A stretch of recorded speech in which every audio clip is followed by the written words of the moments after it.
Wait, what does that thing just say? Am I live? I think I'm live. We're live, right? This delay kills me every time. I didn't even type that in anything, did I? Oh no, it went. Okay, cool. I literally sat and ate an entire watermelon, and then I drank some of this. I don't know if you ever drink these ice things; they're pretty good. But if you drink the cherry limeade flavor and eat watermelon, it legitimately tastes like chemicals. Like it has the craziest aftertaste, and I'm sure this has wild chemicals in it. I don't know. Like I got it because I'm trying to drink like less soda, and this has 1% juice, which I suppose is slightly better than no percent juice. But now that I'm looking at all the ingredients, I'm sure this has like crazy stuff in it. But I accept. It's fine. Hello, everybody. Happy 50th birthday. That is correct. There's been quite a few old man jokes today. It's been a good time. I was out with all the Powell Peralta guys because we just introduced someone fully on the team today. And so I was filming that video. And then it was crazy so I normally don't skate on my birthday, and Dale was making fun of me because I made a joke about I was like, don't you have something you want to say to me? Because I never want to acknowledge my birthday. I just don't like birthday. I don't like my birthday.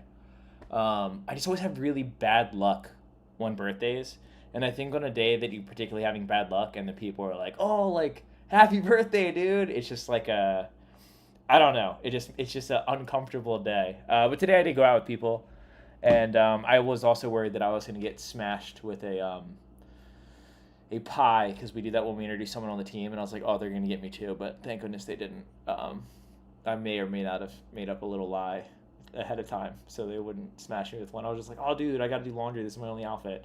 I have a whole load of clean clothes in my car at all times. 37 knowledge trays in a row. I could probably do that if none of them pop. Not like 360 flip is a random trick I can do vaguely consistently, though. I wonder how many I could do. Thanks for pulling me away from watching auditor videos. My algorithm is hacked up right now. Auditor video? Am I reading that right? What is that? Is you just like watch like a live stream of like the IRS? Skate Frisbee Skate Park. Where's that? I mean, you just said where it is. Is that in California though? We're the same age. You're 37. That'd be wild. Who did I just find out was a good bit older than me? I was just talking to someone, and they were like, "Oh, blah blah blah. I'm this old," and I was actually pretty surprised. They were like 2 years older than me, and I can't think of who it was. I thought. Remember when Derek came out to California and all my East Coast homies? Derek just messaged me. He said it's almost Cali season. I like that. I guess when it gets cold, it's Cali season. Thank you, Loon. Skate Frisbee Skate Park. That's the second person I've heard say Skate Frisbee Skate Park. Where's Frisbee Skate Park? Yeah, 37's a sick age to be. Honestly, I had like so everyone was having a terrible skate day today. It was like a lot of bad stuff. Like not only that, like someone had to go home early because of like personal things, like outside of skating, and then it was just a shit show. And we tried to skate street, and I shit you not, like no one landed anything. People were trying stuff, and then we went to a skate park, and we continued to not land stuff. I guess a couple cool tricks will get done in that video, but it was an uphill battle. Frisbee Skate Park though. Let me see where that is. Oh,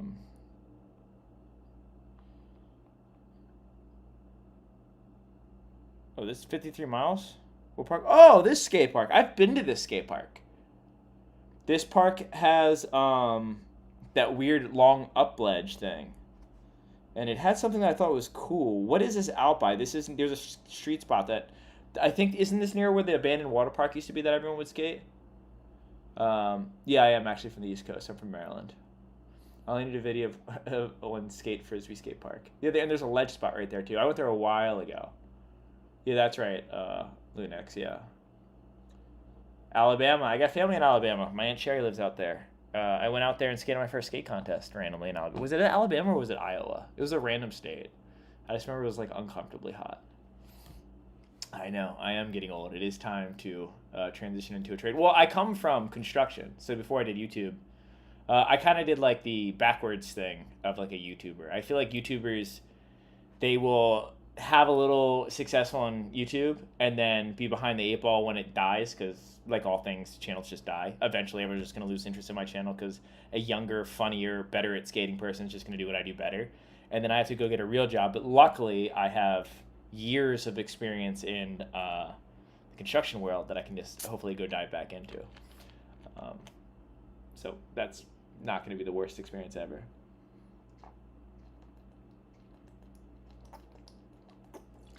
That skate park's only like, Denver.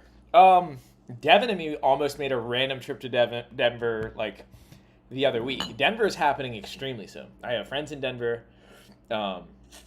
Definitely down to go to Denver. Skate parks out there alone. Skate parks out there alone are incredible. Don't worry, I'll hire you at my assistant manager at Jersey Mike's. Oh, are you the dude who at Jersey Mike's I did the laser flip and you gave me a free sandwich? Because that was crazy. I did road work. So I did like black. Well, so, okay. The full story, here's the full arch of my construction world in that. I worked for a company called Gray & Son. And I started off working for this guy named Roy Harris. I probably shouldn't say people's names. But he was like about to retire. So like they literally made us like a crew of like jackass of all trades, master of fun. Like we never stuck around anything to like get that good at it. So like we started off, he was a stone and dirt foreman. So we started off doing like stone and dirt. So like I'd be working around like gradles and like digging holes and stuff like that. And like a lot of like not great physical labor, a lot of shovel work. And then they were like, oh, you're going to go do bricks now. So we were doing like bricklaying, and then we did concrete. And we bounced around that for my first year and a half. And then he was just like, I'm retiring. So they put us on MOT for like 2 months, which is maintenance of traffic. And then they're just like, screw it, you guys can just do this. And we liked doing the MOT though, because we got a lot of scale jobs, a lot of prevailing wages. So like I forget what my base pay there was, but I didn't see my base pay a lot. I would always get more than my hourly wage because it'd be a state job. Do 50 kickflips for your 50th birthday. I hope the rumor spreads that I'm 50, because if people think that I'm 50, I will actually be good for my age. There's little kid points and then there's old man points. And I'm definitely encroaching on the old man point realm. Thank you, everybody. Have I heard about the gangbangers being weird at Harbor City? No, I haven't.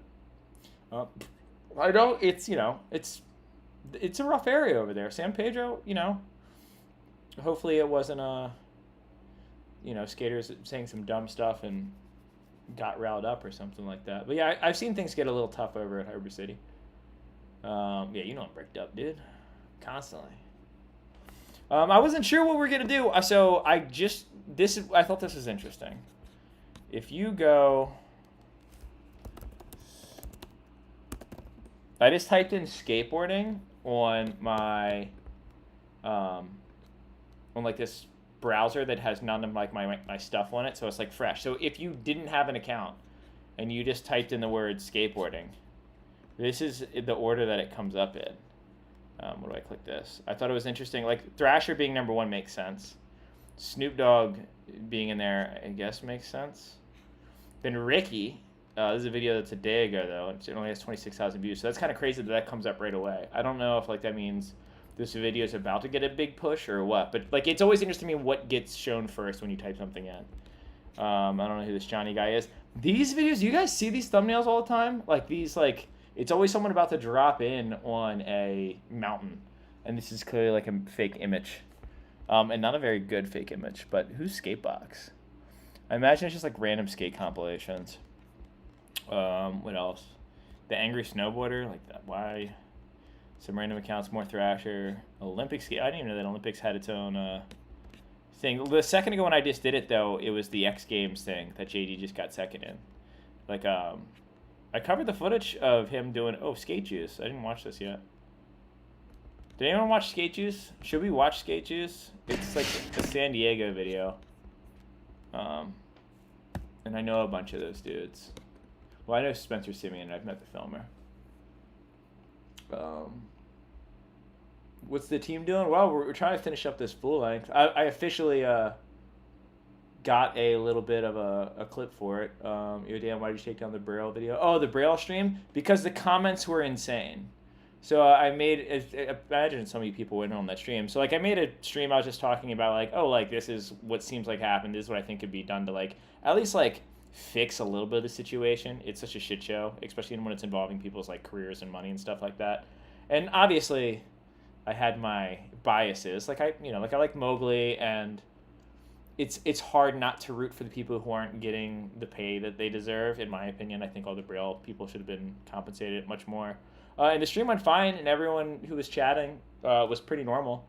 And then I let it like sit up so people could go watch it, and then I checked back 10 minutes later, and it had like an insane amount of views. Like in a couple minutes, it had like thousands of views. I was like, oh, whoa, this video is taking off randomly. And I looked at the comments, and it was like saying some crazy stuff I didn't like. Like it was talking about, I'm not even gonna say names. It was talking about people who worked for Braille and their families, and some like weird. It got like really. I mean, I think anytime you talk about like religion or like Scientology specifically, I know some people don't consider that a religion, but anytime you talk about anything like that, like people get like real intense real fast. Like it was like saying Donald Trump at anyone's Thanksgiving dinner. Like people were just going off in the comments, like thread on thread of people just like arguing, saying some things that I wasn't really that stoked on, and trying to share information that I doubt they actually had about people's personal lives. And I was like, I don't want to be something to facilitate any of this. And I don't want to be a channel where like that stuff is really going on. Like I like documenting my friends skating. I like some bullshit jokes. You go if you want to do that stuff. There's slap message board and stuff like that. Like by all means, you can go have your way with that. But I don't want to, And I was trying to be like. I mean, I certainly wasn't saying the nicest things about Braille, but I was being very, I think, honest and like unmean about it. I was trying not to be too mean. Mostly, I was just saying like what I thought could have been done to help the situation. But yeah, that shit was just fucking. That shit was a nightmare. Yeah, separation of church and skate, my friends. None of that. Relaunch without the comments. I don't ever want to. That's like the catch-22 is I don't like disabling comments. I don't delete comments. Like when people say like really mean things about me, like I definitely leave them up.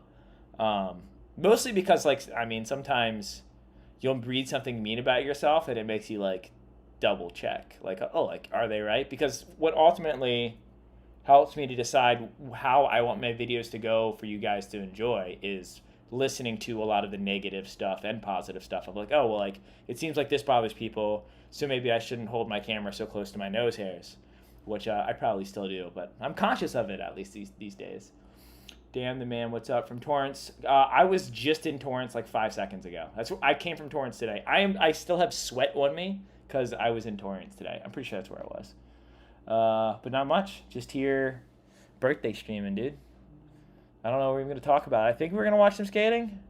We're looking at this ad right now. I'll just play the skating in the background while I'm chatting away. Should we watch? Dude, these ads are insane. You ever see the one? They always have the ones where like it's like a girl farting and a guy like sniffing it, and then like the guy gets like attacked by his girlfriend for catching him doing it. Like it's like the most, I don't want to say like rage bait. It's like gross bait.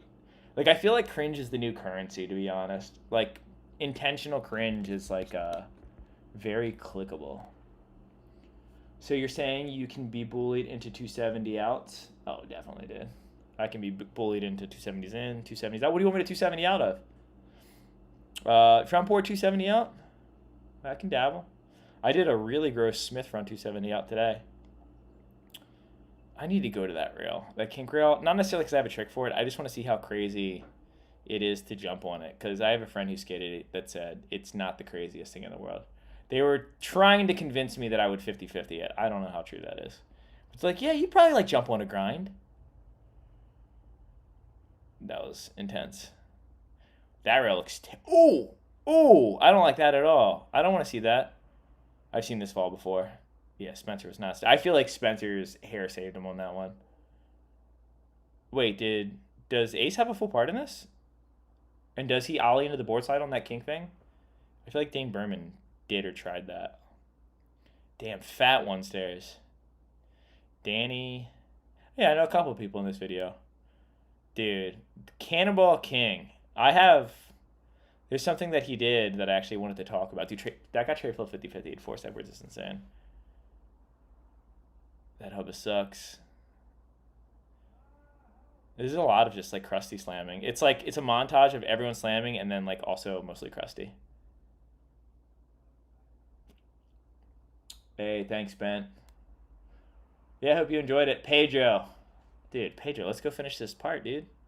Pedro, let's go hit these streets. Shout out Pedro in here, who I'm supposed to be filming a part with. Inward heel tail slide, the most Uyghur Van Teletubby trick I've ever seen. What is this? Get out of here.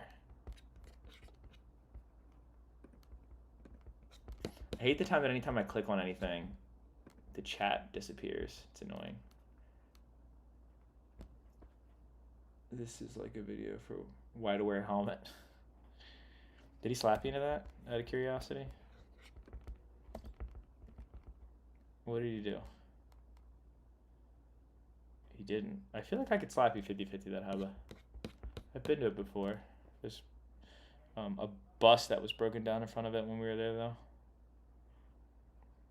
Figgy flip tail slide. I need to go back to this spot, too. I've been to this spot twice, and both times it was so windy, it was, like, basically unskateable. Yeah, hell yeah, Pedro. Kickflip back 5 for 180s. I want to skate this spot, too, just because it looks fun to do tricks into the banks. I'll go to this spot, I'll do tricks into the bank, and then, like, I'll stop and walk down the stairs, and then skate off the curb. Yeah, San Francisco trip needs to happen ASAP. Yeah, that rail is insane. Tray flip 50-50 on that rail makes no sense. I forget what trick Zach Doling tried on that thing, but I think he told me that he died. That ledge looks like it's so much better than it is. That ledge is terrible. That was pretty sick. Oh, that was cool. If you've been to that spot, you know that that was actually insanely difficult to do. I never even noticed that little flat cap right there, though. I'd have to go back and relook at it. Greetings from Pennsylvania. What part of PA? Are you near Hanover, PA by chance? Or Lancaster, PA?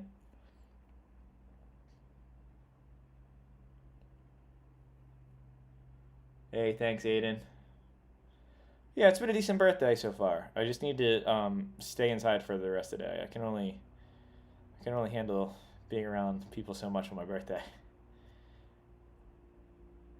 That spot used to not have a quarter pipe up to it. It was really fun, and in my opinion, they ruined it because of the transition up to it. But that's my own bias. Oh, that was sick. Did he pinch that toe side? I'm not even gonna rewind. I'll probably screw it up. Nah, fuck it. I'm rewinding. How do I do this? I need to know if that was toe side. How do you frame by frame again? Is it like this? Yeah. No, that was on it. Dang, he never slipped a no slide. Usually people slip a no slide for a second on that. Very proper. Who is this guy? Who's he ride for? Keep clicking on the wrong things. Kick the front nose. I'm not. What is Let's pull the audience real quick. When people skate bump to stuff, if the grate's not already there and you just like build a bump to it, I really don't like it. But if the grate is there and you prop it up and you're skating like a bump to whatever, personally, I don't care to see it in California. And this is obviously some like silly bias. I don't care to see it in California because we have enough natural good spots as it is. On the East Coast, it makes sense because there's such a small amount of spots that like making spots is like more acceptable. Out here, it's just like you could probably find like a natural bump to ledge. I mean, there's not a lot of them, but I don't know. I just think like bump to stuff is just so skate parky. I'm just not a fan of it. Maybe that's really what it is. I just don't like the way those obstacles feel. But yeah, on film, they're never exciting. Damn. Faking inward heel, fakie front crook. Ooh, where's that ledge? That ledge looked really sick. I actually randomly ran into Bubba Jackson the other day. And talk about a dude with spots, dude. Jesus Christ. But he has a spot that he's been skating a lot. And I randomly was like, hey, you should do this trick on that spot. I think it's like the best trick for it. And he had literally filmed the trick that I suggested 2 days before on that exact spot. Oh, what do you do here? Someone wall rid that bridge. Zach Doling did the craziest kickflip into the bank. That spot's really fun. Oh, that was so sick. Down, down, up, down, down. Left, right, A, B, A, B, A. The blood sheet in Mortal Kombat. It's basically what he just did.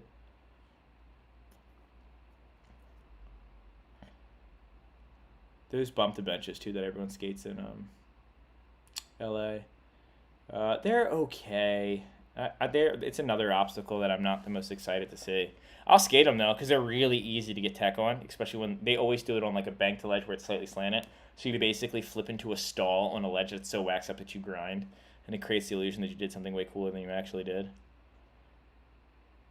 I got a trick I want to do on this gap, and I know everyone here is thinking to themselves, no, you fucking don't, but I actually do. I have something I'm pretty sure I could do on that thing that hasn't been done yet. You could probably easily guess what it is.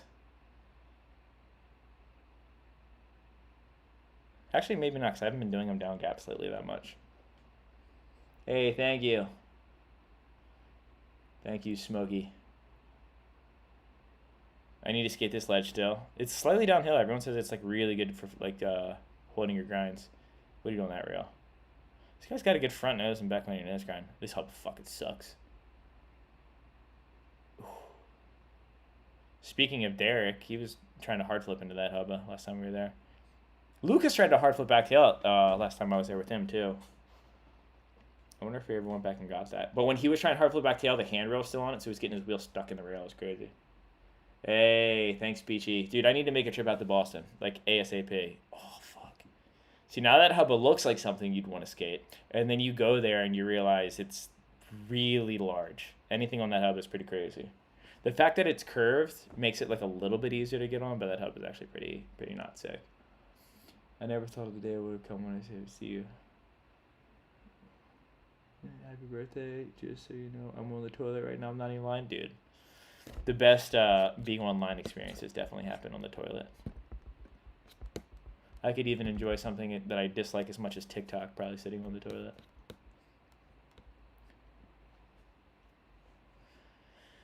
This part is going to have a lot of switch big heels, nose blunts, and way nose grinds. He does the fakey big spin into stuff too, huh? I think he's going to slam. We're going to get slam? I don't know how big that hill was. Gap all the way out? No. Last time I was there, someone's dropping in from the top and gapping to the street. It was pretty cool.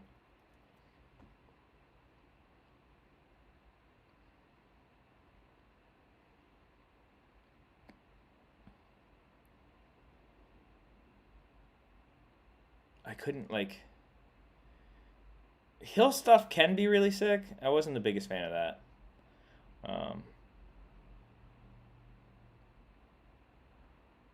Got the flat ground ollie in there. Chris is really good at doing that to blow and slide. Switch around big spin. Yeah, it's like Krusty's like go-to trick. Switch big heel. I like it when people do tricks off of that thing. Or I guess you could ride on grind it. I've seen someone, I don't remember what the trick they did in, but they did something on it and then flipped off of the thing. Cool is definitely not a way to describe me, but thank you, I appreciate it. This pop okay, hold on, let me move this pop up. Hold on. Where's my cursor? Dude, I don't know if we're gonna be able to do it. Wait, here we are. Should I claim the offer? Here, I'll just do this. That's probably what I should have done in the beginning, huh?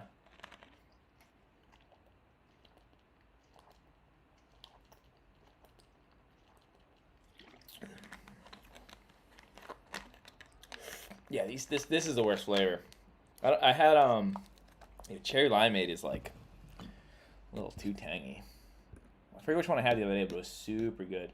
Get you a box of golf wax. That is 100% what I'm gonna do with that because I actually ran out of wax like 4 days ago, and I bought like 16 boxes of it like a couple years ago. Finally went through it. But I mean, it's not like I skated through it, dude. He's not riding away from any tricks in his part, is he? I keep leaving it at spots where like I'll let someone use it and then they come up on it, which I accept.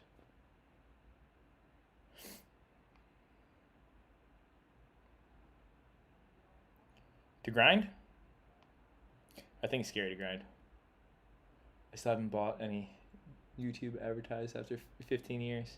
Yeah, I don't even, a lot of people ask me to get YouTube Premium to get the ad-free thing. And I don't even know. I know it's cheap, and I'm just like, the ads don't really bother me that much. Gotta let the homies get paid. Hey, thanks for all the presents, dude. Godian just got home from a slappy session. Dude, my night's pretty good. Has he rode away? What did he fall on? Hold on, was that a bad slam?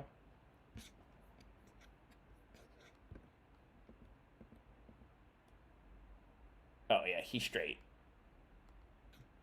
Donked his head. Holy shit. Yeah, that guy did not land a lot of things in that part.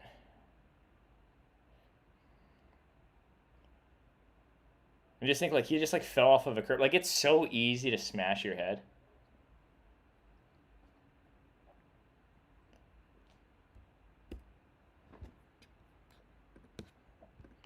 Shout out Danny with the paper. Is that his ender?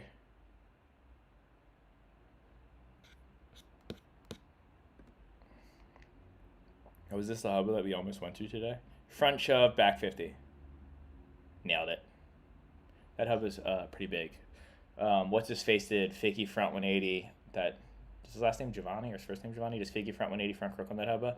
It's not even possible to do that. Mowgli actually wanted to go to that hubba, and I was like, you maybe go to it first because it's not a like 50-50s on it. Like, not easy for people who skate stuff like that. Like, it's a tall, short hubba. You kind of need pop. It's kind of like a Brazilian tech hubba. Because even if you do, like, a regular trick on it, you're only riding this far. Wait, where's my other hand? There it is.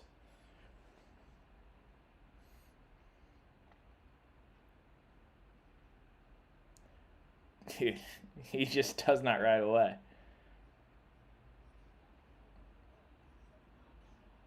Guess trick. He rode away.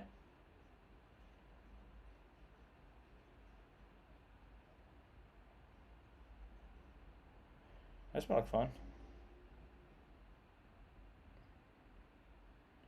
Why do I feel like I've been to that spot? But it didn't have that set up on it. That looked like a good gap derail. Mowgli mentioned? Yeah, I was skating with Mowgli today. He was the only one who could land anything today. He frontside flipped this 3-block first try. It was sick. What else did he do? Oh, yeah, he switched varial heel to the double set. Yeah, Mowgli landed stuff. Rest of us, not so much. Not so much. Oh, this rail's literally right where I just was today.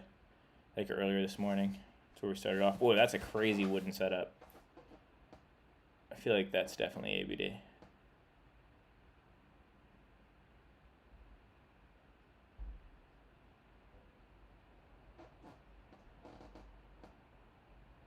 I like 180 50-50s more than 185 O's. Does anyone agree with that? Now let's review Elliot Sloan's part. Yeah, we can watch that. I was just skating with Elliot Sloan the other day. And by that, I mean I was pointing my cell phone at him while he did really high airs on a vert ramp the other day. Basically, we're best friends. That rail? I've been to that spot for skating the hubbas. Like, you do tricks onto the bank side of the hubbas. I did not know that the rail was skatable. Oh, Spencer's part. Hold on, we're going to have to... The Elliot Sloan thing's going to have to wait. We got to watch Spencer. Teammate action right here.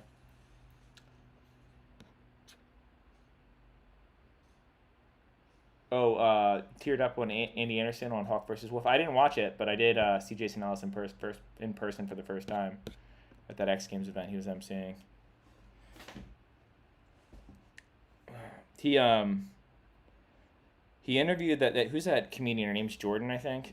Because he has comedians and stuff on his show too. And he interviewed this comedian that I think is really funny.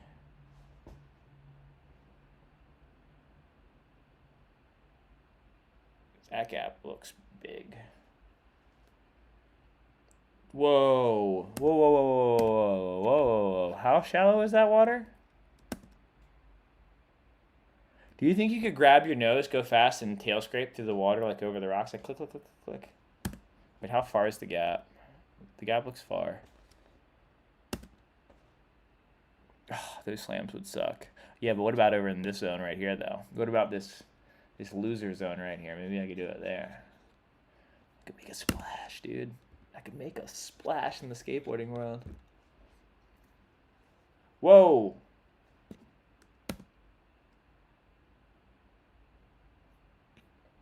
A $50 trick bounty for someone from one of my videos? Deal.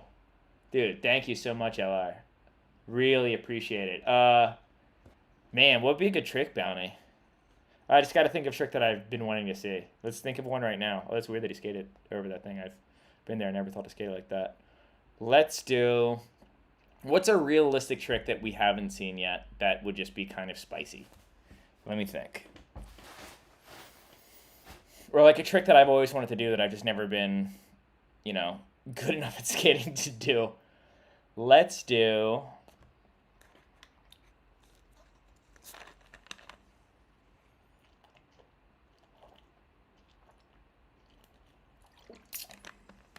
fake your frontside flip. Oh, that's so fucking funny that I was going to say fake your frontside flip, nose manual, nollie, backside flip out, because as he does a fucking fake your frontside flip, nose manual. Swear to God that wasn't planned.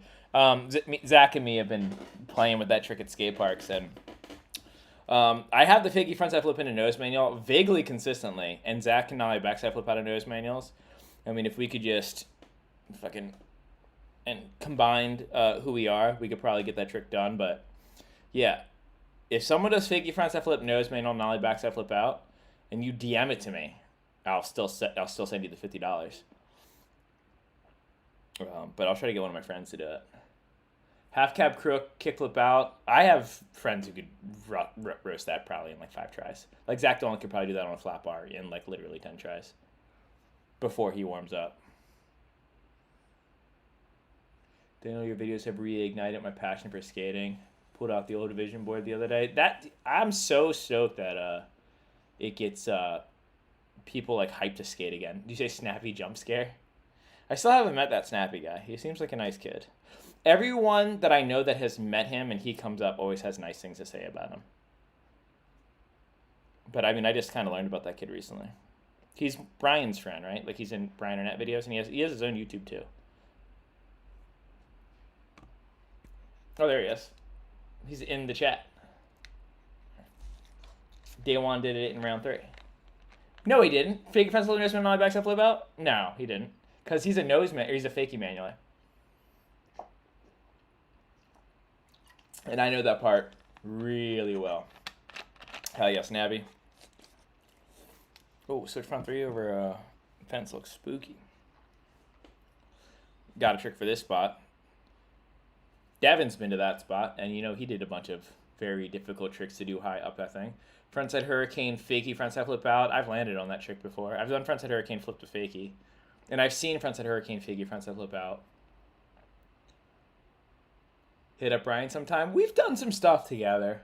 I think he's in his YouTuber era right now, though. It seems like he's not doing a lot of skateboardy stuff. He's doing a lot of YouTuber-y stuff, which will probably be better for his channel. Like skateboarding, that was pretty sick.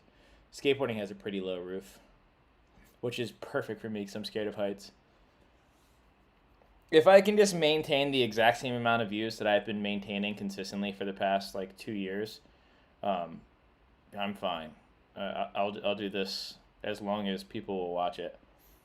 I don't really have any desire to have like viral videos or anything like that.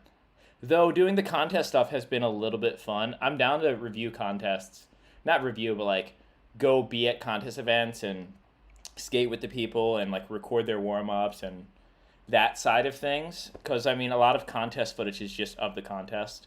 And like I just did that X Games thing where I just like filmed everyone like warming up on the vert ramp and stuff like that, and JD's first 900.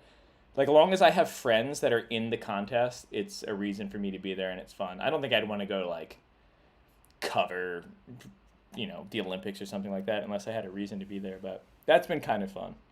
Especially if, like, I can get on the course myself and do some dumb shit. I think it'd be kind of cool. I got a couple events actually coming up that I'm going to do. I did the Thrasher one, the one that they just had a washing tree that just went up today, and I'm posting that tomorrow. I filmed it. I mean, I filmed it 5 days ago and had it already done to edit it, but I really wanted to wait for them to post theirs first because it would be kind of not nice of me to post it before them when they put up all the prize money. And it was, I think it's like Independent, Thrasher, and Monster. Tricks over dumpsters.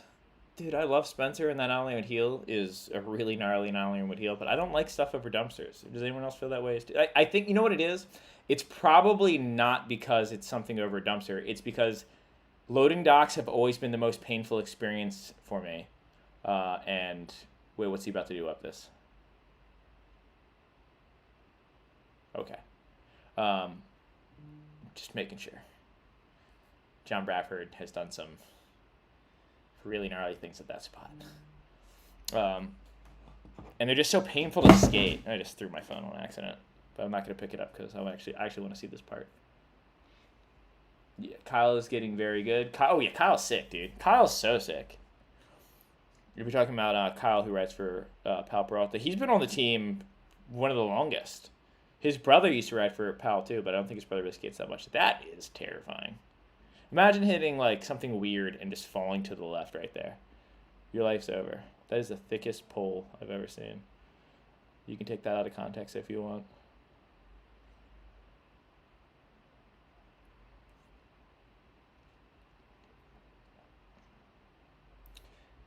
Ace is a fun one to watch to see, like, I know he's going to have, like, a trick that I'm going to need to steal.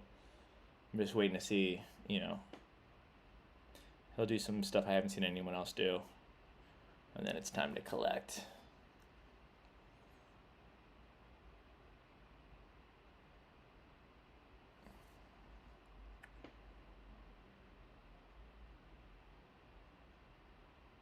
Oh, cool. Bet they got a good photo out of that. Oh, he grinded that switch? Danny does that regularly in the video, right? They should have put Danny's part first, so it wouldn't have taken away from a lot of the hype of her grinding it. I think it looks scary, though. That's a hard trick to make look good. Nollie backside 270 flips or frontside 270 flips. Fakey frontside 270 flips. Very difficult. That skate park's low-key kind of slept on. Oh, backtail Indy? Do I want to learn that? Not really, actually. That one doesn't look like it feels very good. It just looks like it's awkward. Backtail. Meh. Backside stale slide would be kind of crazy. Homie slacking.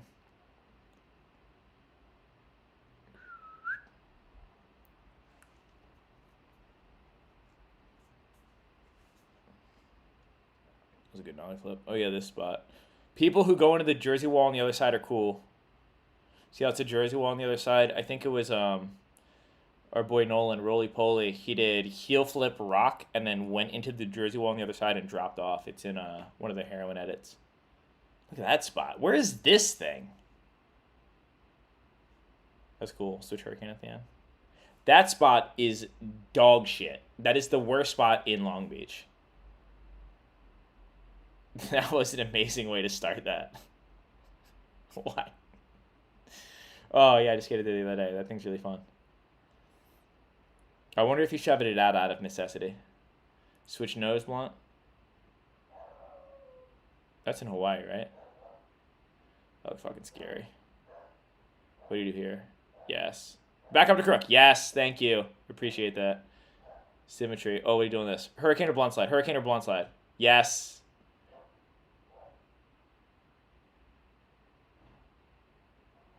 That thing's pretty fucked up to drop in on. It's very steep. Yes. Yes. Very adult. That could break your board. It's steep enough to break your board coming out of that. Oh, I saw this clip. Didn't he post that? Oh, I guess he posted it on Instagram after this video. This video might have came out a little bit ago. He did that really well.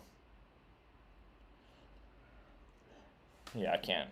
Impossible. I can actually randomly, well, it's not really an impossible. I can 3-shove really well out of front 5-0s with my back foot close to the board, creating the illusion of an impossible. That looks fucking scary. You blew both pivot cups. Dude, something's going on with my bushings today. That feels like my pivot cups are blowing out, but they're not. I need to do something about that. Actually, I missed a phone call from Jim Tebow yesterday, and I need to be like, let me get some bushings, dude. Let me get some of them Thunder bushings, because there's Thunder Red bushings. They are pretty good. Nollie frontside shove it disaster. Nollie frontside shove it. So you body barrel?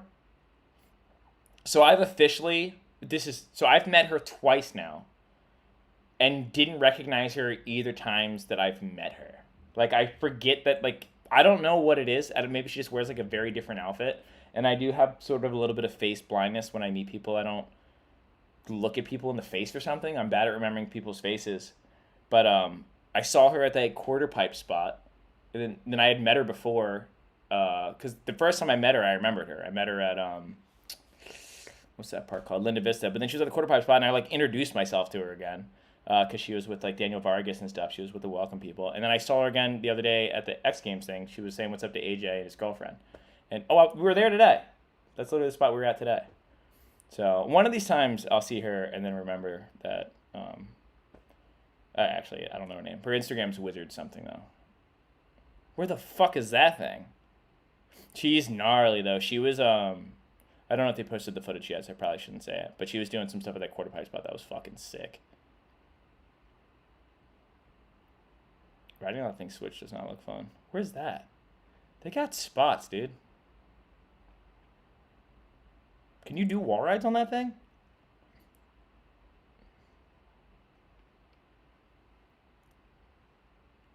Fabiana just gapped to fucking sugarcane that thing. Did you see that? She just put out a little thing. I also randomly ran into Fabiana today. Very serendipitous train of thought going on in my head with the events of today and the things that I'm seeing in this video.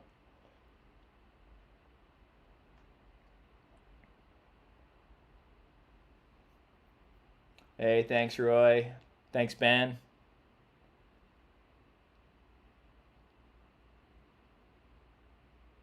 Yeah, very random spots. Super random. I watched Chris fold his ankle on that thing. That spot's still skatable? Oh, shit. Interesting. Very interesting. Damn, they did not help out at all. And then they celebrated it. Dudes suck.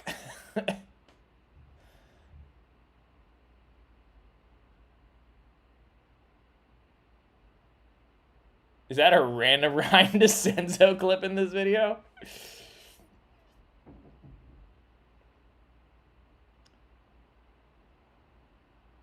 Oh, they got some, whatchamacallit. Is this like the whatchamacallit section, the happy medium?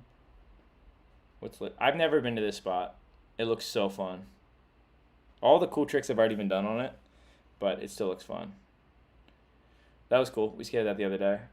Isaac did Crooked Grind to Switch 5.0 down through the kink. It was really cool. That's the kid on Zero, right?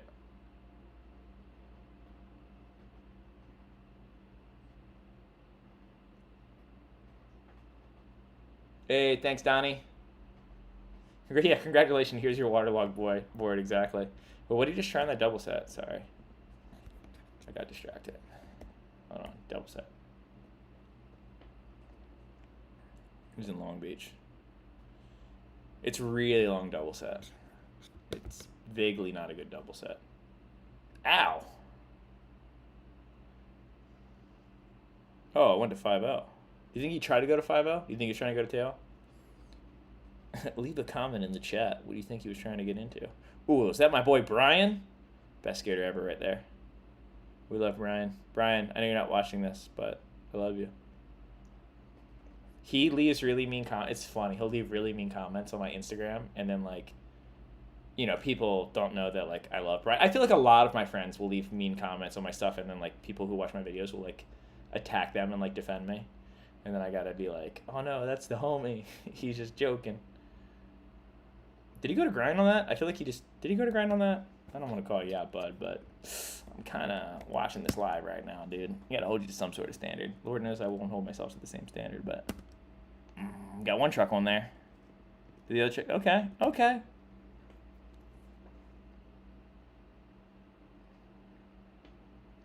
That ledge looks like it's so much better than it is. That ledge fucking sucks. That spot looks like it's so much better than it is. That spot's not that great. That thing looked terrifying.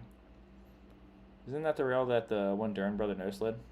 This spot also looks like it's way better than it is. I think it just looks cool because the stairs look cool in film, but the ground's like very grippy and those cracks are very deep. It's still skatable though. It's definitely not a bad spot. What does suck about it? Hey, look, is that Andy's girlfriend? It is. That's Val. I hate that I called her Andy's girlfriend and not Val. I'm annoyed at myself. Ooh, that was scary. But to get into that school, you have to climb up on the roof and get down, and it's like a really sketchy climb up. Like, it was very spooky.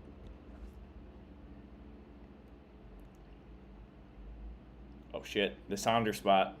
The Bubba Jackson exclusive. Worst place to flatline. Back to ledge. My MacBook battery is low. Wah. Enjoy this video while I go grab my portable charger. I will be right back. Discuss amongst yourselves.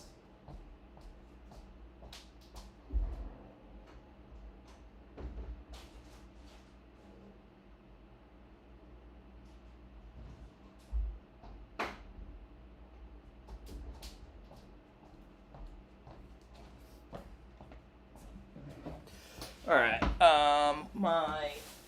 Here it is. Angie and me were watching Matilda last night, and I don't know the last time people in this chat watched Matilda, but I have never seen a movie from the early mid-90s hold up as well as Matilda does. That movie fucking rules. There's no CGI. It's just Jurassic Park also holds up really well. And I think Jurassic Park's 1991 or 1992. Well, that was a good heel flip.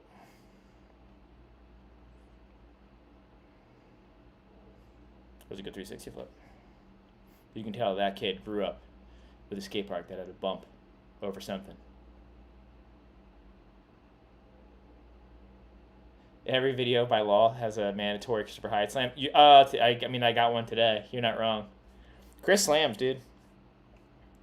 He slams. That dude's really good. Starhead player or whatever his name is on Instagram. I feel like I just mixed Evan Smith's Instagram title and his. I think it's just Star Player. But that dude's really good at skating. He keeps getting, in my opinion, kind of short-ended. He always gets, flow for stuff. Hey, dude, thank you so much, Jarrett. Dude, 35? Are you attacking my age, dude? I'm 37. Do a heel flip? I've been doing a lot of heel flips lately. But yeah, no, seriously, thanks a lot, Jarrett.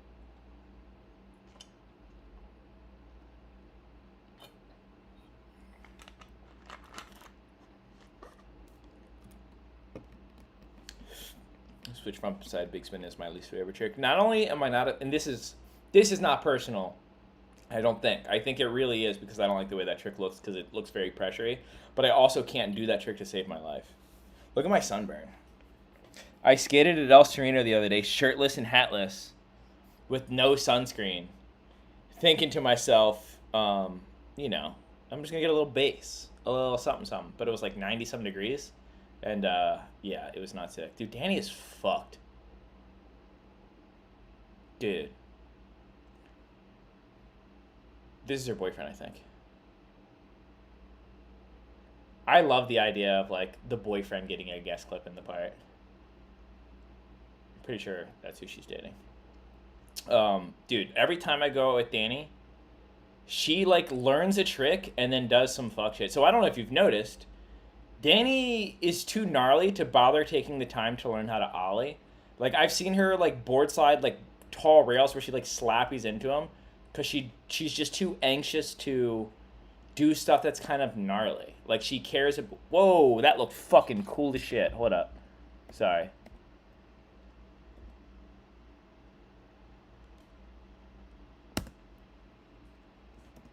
She's almost too gnarly for her own good. It looks like he, almost, treated it like a late shove but kicked it back under him. I mean, maybe that didn't happen, but I think that looked pretty cool. I don't know. I'm a fan of that backside flip. Oh, maybe they share a part. Maybe it's not, oh, that was very Dennis Business of him. What are you doing this set? Front to flip, back flip. I was so close. Hey, thank you, Steven. I appreciate it. Yeah, how he brought it around was sick. Chicken nuggets? Dude, I'm down for some chicken. Fuck off, dude.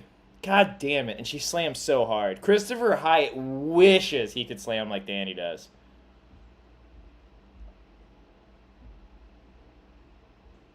Danny's a fucking champion.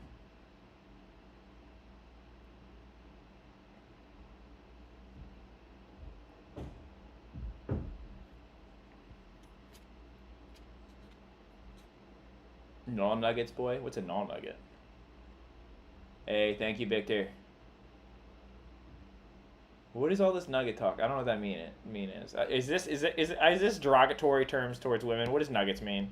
Do I have to Urban Dictionary this to see if I'm annoyed that you guys keep saying nuggets or not?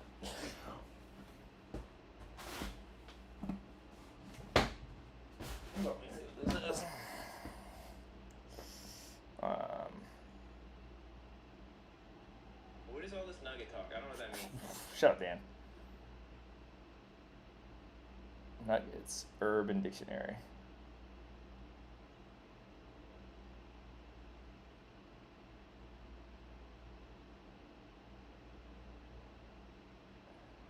I don't get it. To turn someone's backpack inside out without them becoming aware of the deed. Is that what you guys are doing? You're trying to turn her backpack inside out?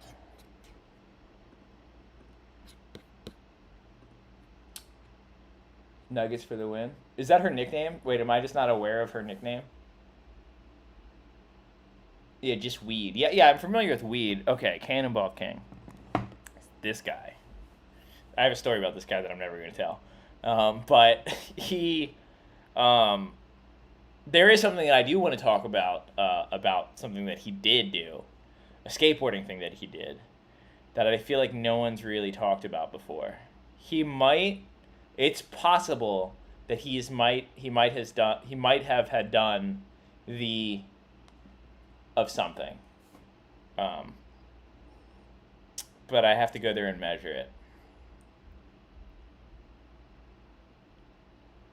But yeah, I hope you guys like early grabs, because he's going to be doing a lot of early cannonballs in this part.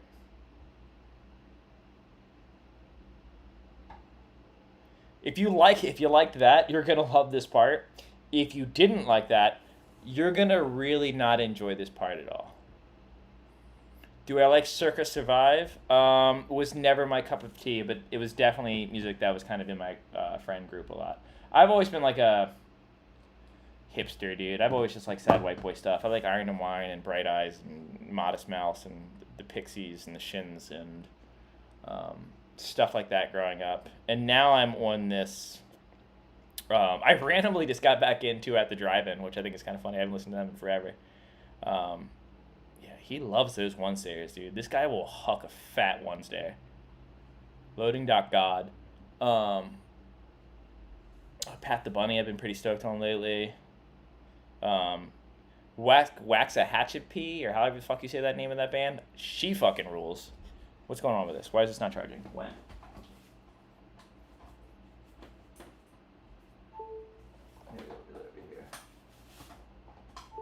There we go. What'd I miss? Let me guess. A cannonball? Look at him. He's foraging.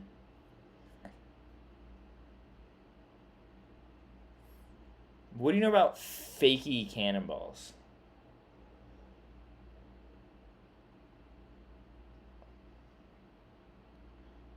Little disappointed that he didn't grab cannonball. Now, is that nollie backside flip, or was that just how he does his backside flips? And do you think he did that ollie? Like, do you think this is part of it because he's just like, I fucking can do normal tricks too? That was fucked up. That was incredible. Backside makes sense. Frontside is insane. It is ass drag on the brick too. That was painful. Yeah, can you imagine grabbing cannonball and putting your feet that way? I probably would knee myself in the face. Knee myself and I. Seeing B-roll stuff like this and like, you know, high 8 footage Super 8 footage with no music, like kind of like out of context, is so funny to me. It just goes to show how silly skateboarders are. That was kind of fakey. Ooh. I always loved that. Did he actually hit his head? Didn't look like he hit his head. I always loved that Mike Moe did nollie flip down that thing, and then Dylan Jebb did fakey flip down that thing, because they always get compared.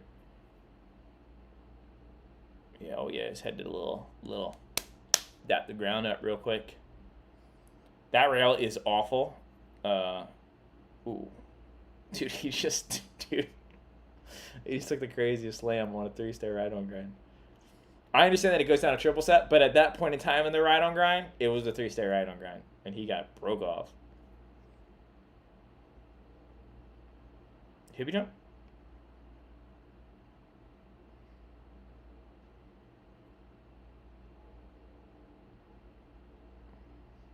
Is that a 1-stair or a 2-stair that they go up? Switch cannonball thing. Oh my god!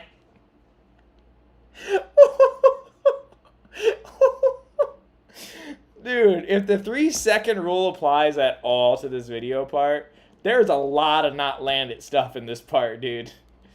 Or not this part, this video. Dude.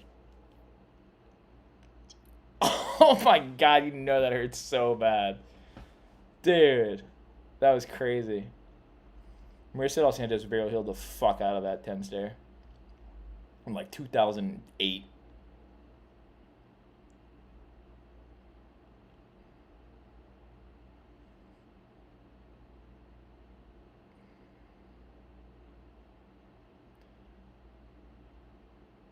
The fact that he's not bombing hills, grabbing cannonball, like I would love to see a gnarly hill bomb cannonball. Guaranteed speed wobbles. Guaranteed no right away.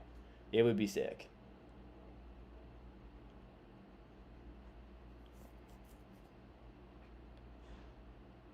Cannonball big spin, dude.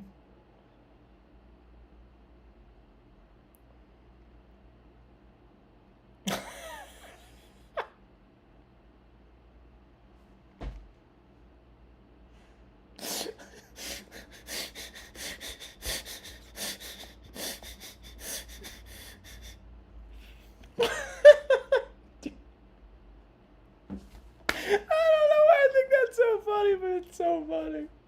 Like, do you think that was a candid moment? Do you think that actually happened? What do you think was so funny? Oh my goodness.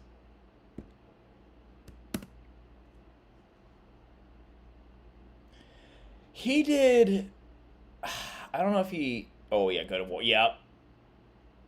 Yeah, that was cool. I wonder if you could early slap, like if he did that and like got up into the 50-50, like frontside slappy, cannonball. Oh! Switch frontside wall ride cannonball. Crazy.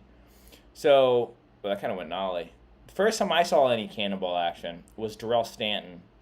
And he definitely, I want to say he early grabbed 360 cannonballed Carlsbad.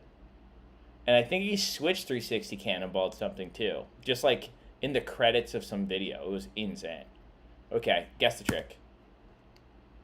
Switch cannonball finger flip. What's your guess? If you haven't seen it, comment down below. Lock in your answers. I'll give you a second. My backup guess is half cab cannonball flip. Okay. Everyone ready? I mean, go me. Yeah. That seems like a very awkward yank, dude. I wonder what he's saying. Dude. This guy's energy is off the charts. The kids will probably say this guy's got hella aura, dude.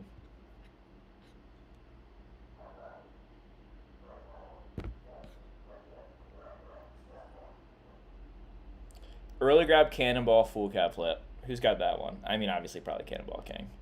He is literally the fucking king.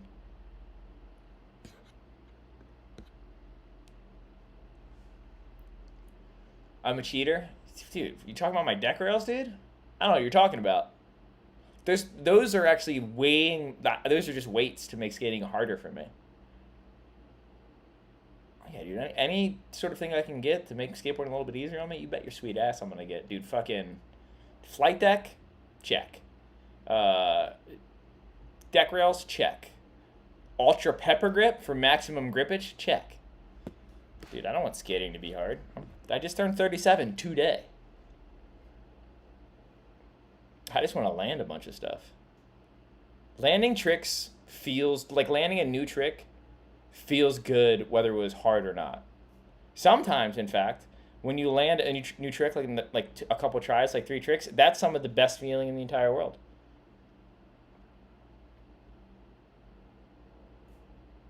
Now, if stuff's too easy, it's not fun at all. And there is a special sweetness about really battling a trick and finally getting it. But there's a point too where you cross where it's no longer like you're just relieved. You're just glad it's over. It's like you see Lord of the Rings, the third one. I saw it in theaters, and it was like a really fun watch, and I enjoyed it. But it just kept going on and on. Like there's 25 minutes after they leave the volcano that I'm like, what are we doing? Why is this whole scene in slow mo? Like, why are we watching, you know, the wizard smile at them all in bed and they all like hug and stuff like that? When they get on the boat, it was just too much. And sometimes trying a trick for too long feels like that.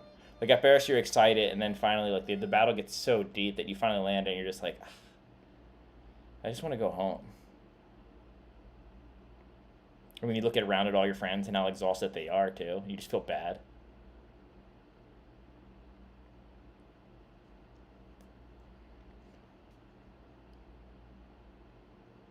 Hell yeah.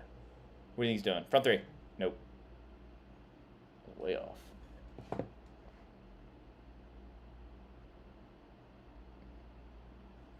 I need to call my folks in a second. I'm a little nervous. Mama and Daddy haven't wished me a happy birthday yet. I'm putting them on blast right now. But low-key, that kind of makes me nervous. I'm going to text them real quick.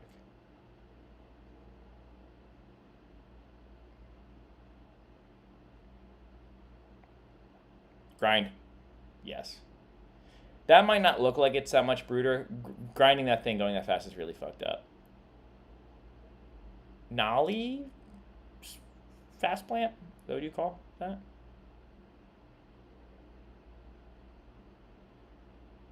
Should I just call my mom while on stream?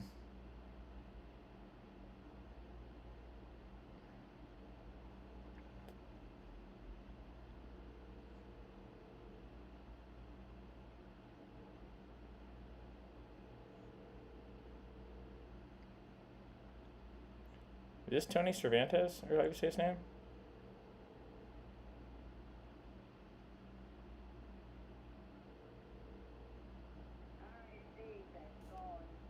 She might be out of minutes.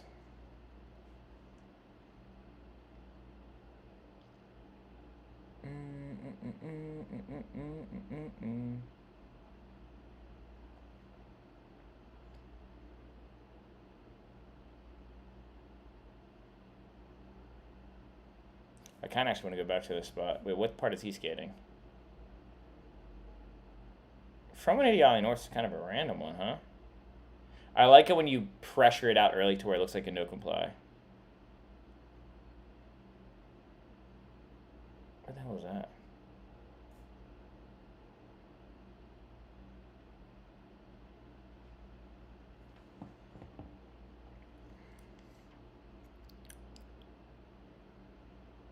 Spot's fun. Oh, that was kind of cool. Spencer always takes people that spot because everyone wants to pin for it because it looks so good on film, and then they skate it and then they all hate it. They all hate it. Tell her about the watermelon, Dan. Dude, the amount of watermelon that I have consumed is an obscene amount of watermelon. I ate an entire watermelon today as well. I've been eating almost like an entire watermelon every single day for the past like 3 weeks.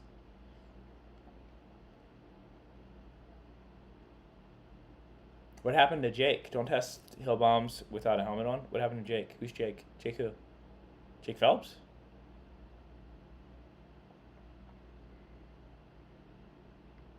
I do not think I could skate with a necklace.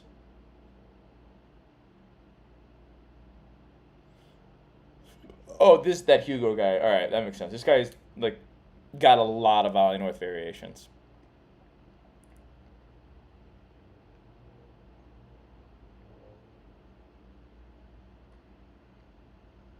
He always has 1 foot out the door.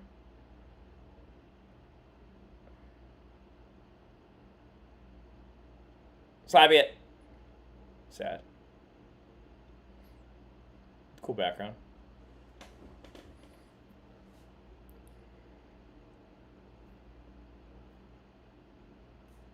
I don't even know how good for you watermelon is, but I feel great every time I eat it.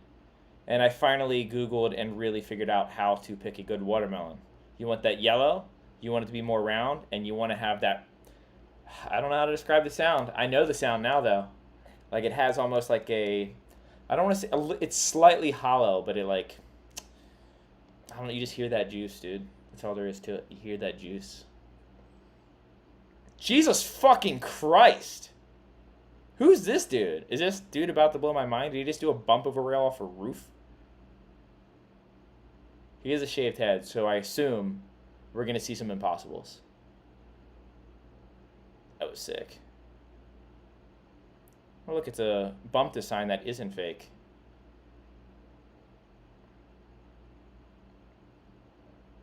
Damn, this guy's about to be brute, huh?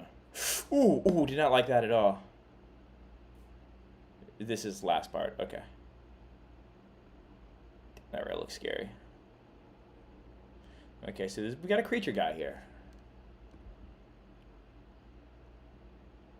He's a Navarrete-approved San Diegoan.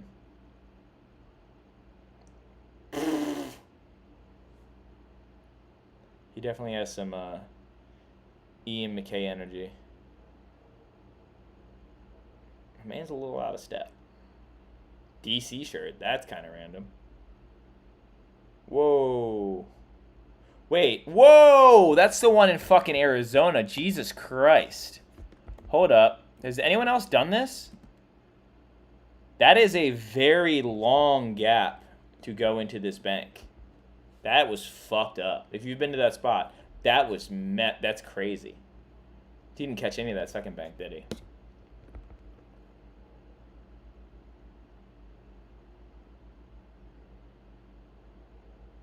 Damn, what happened to his face? And why is Ace so happy about it?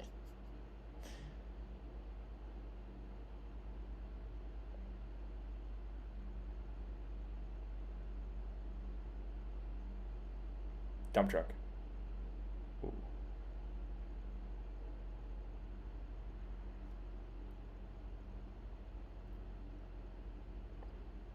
That cop was bad at his job.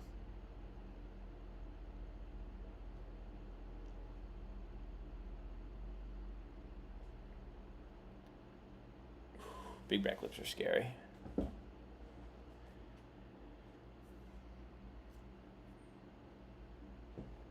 Jesus. He popped out that good. Dude, Lunchable. I appreciate it. Pokeball's kind of like the perfect thing for the icon for these chats, isn't it? Because they're like round. Okay, what you doing this, Hubba? Half cap crooked. Oh, we did that in a line. Straight out rail? Oh, the straight out rail wasn't even there yet, was it? Oh, he skated that spot like when that thing was brand new. Half cap crook on that's pretty fucked up. It's really tall.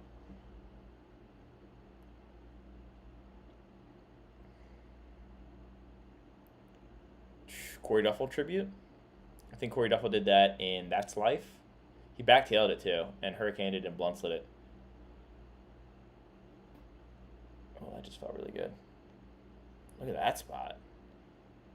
No cross lock, just straight grinding like a square rail.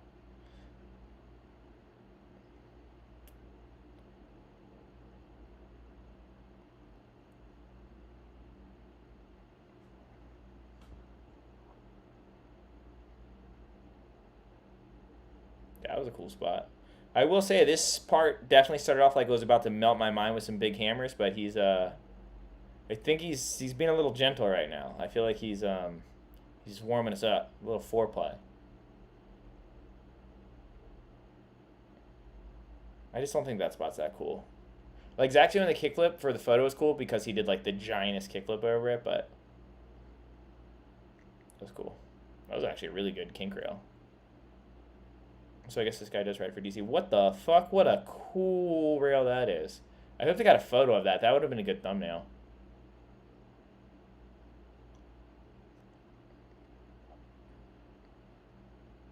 Yeah, ollie over that gap is fucking cool.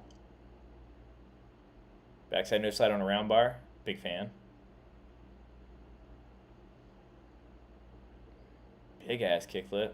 That's the school at I mean, correct me if I'm wrong, but I think that's the school. What's Mormon World? The land of the Mormons. What city is that? Salt Lake. That was sick. He smithed that whole thing. That was super sick. Damn, look at him sitting on the inside and it has that big crack that he just chomped through. That was rad. That might be my favorite trick ever done on that spot. Oh, that's one way to skate that spot. That's in San Pedro. I literally was just looking at that 2 days ago. I was showing Angie the 3 block. That was sick. I feel attacked, but sure.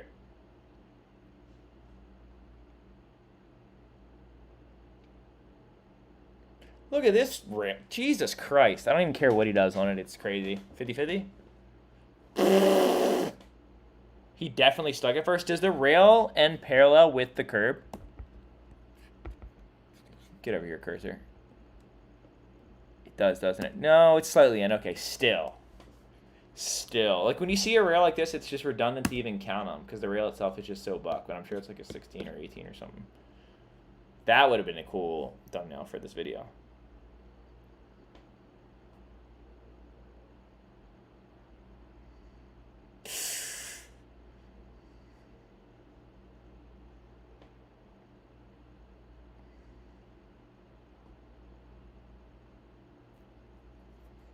That's fucked up.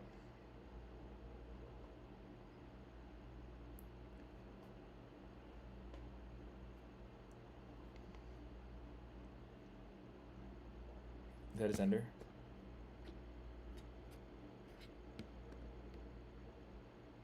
That was his ender, wasn't it? I don't know. I think that lip slide should have been his ender. That lip slide was insane. A film by Brent. What did we think? Chat.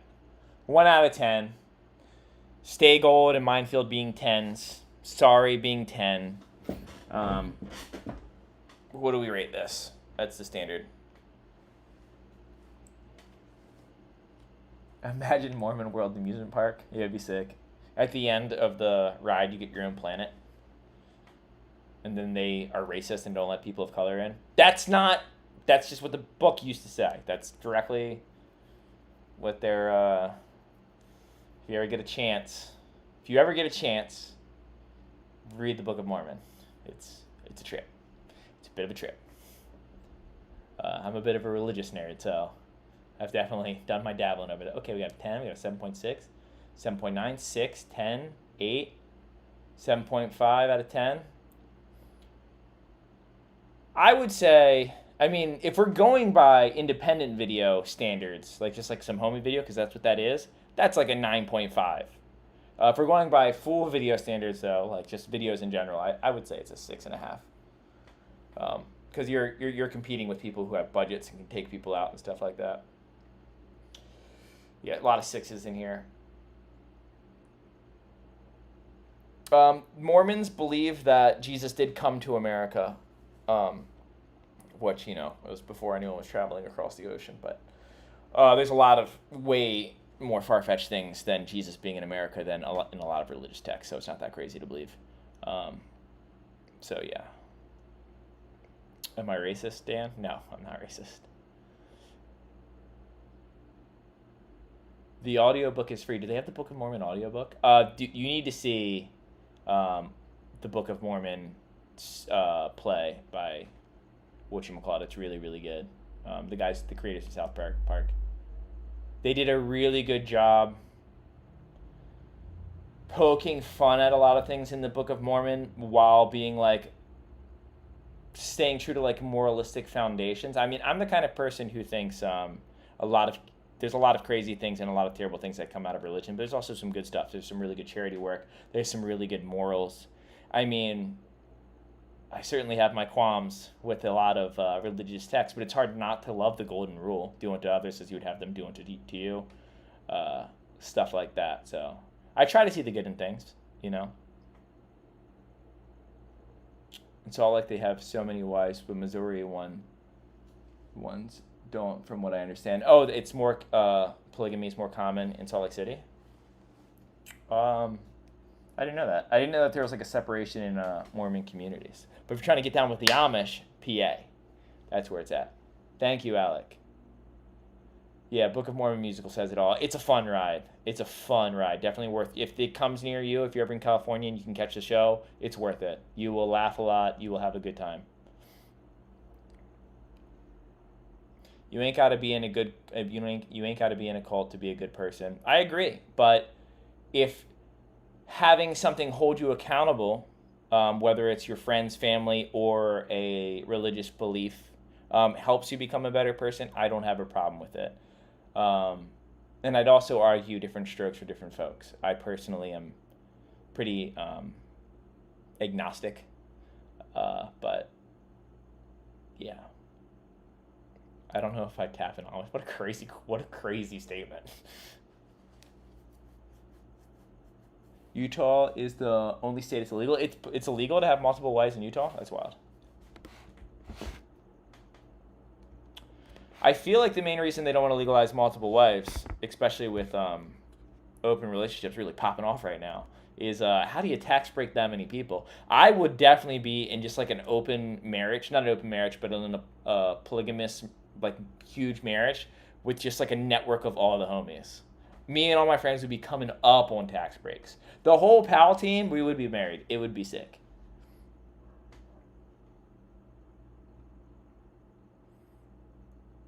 An agnostic is just a Gnostic in disguise. I love that.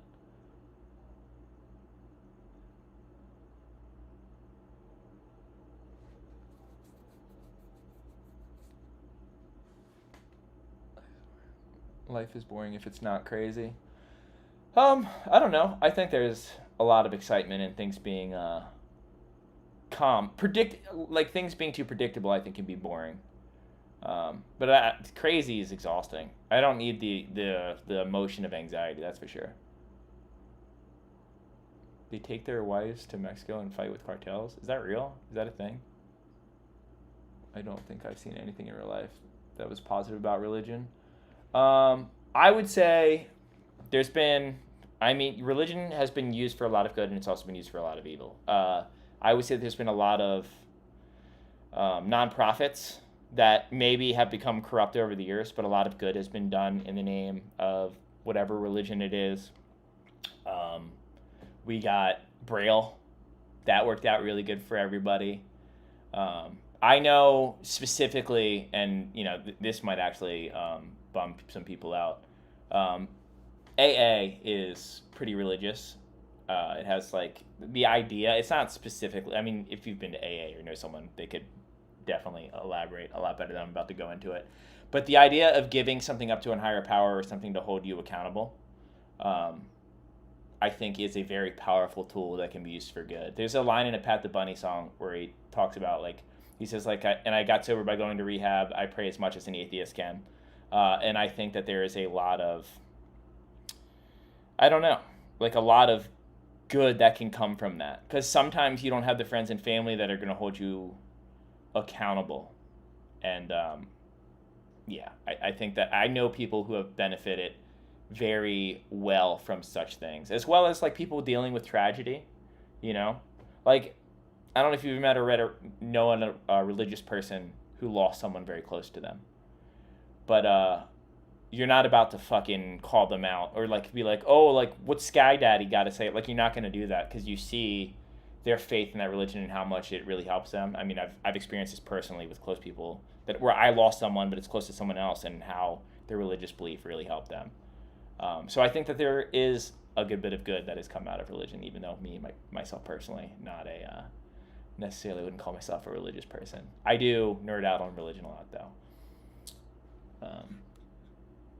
The Quran is currently the one I've been dabbling a little bit more into. I mean, obviously I was like raised Christian, so I'm biased to getting really into like the dogmas and stuff of the Christian religion, but gotta switch it up a little bit, dude. And my mom died of cancer and briefly got religious before her death, but then rejected it, thank God. But yeah, like, I mean, sometimes you just got to have something to hold on to.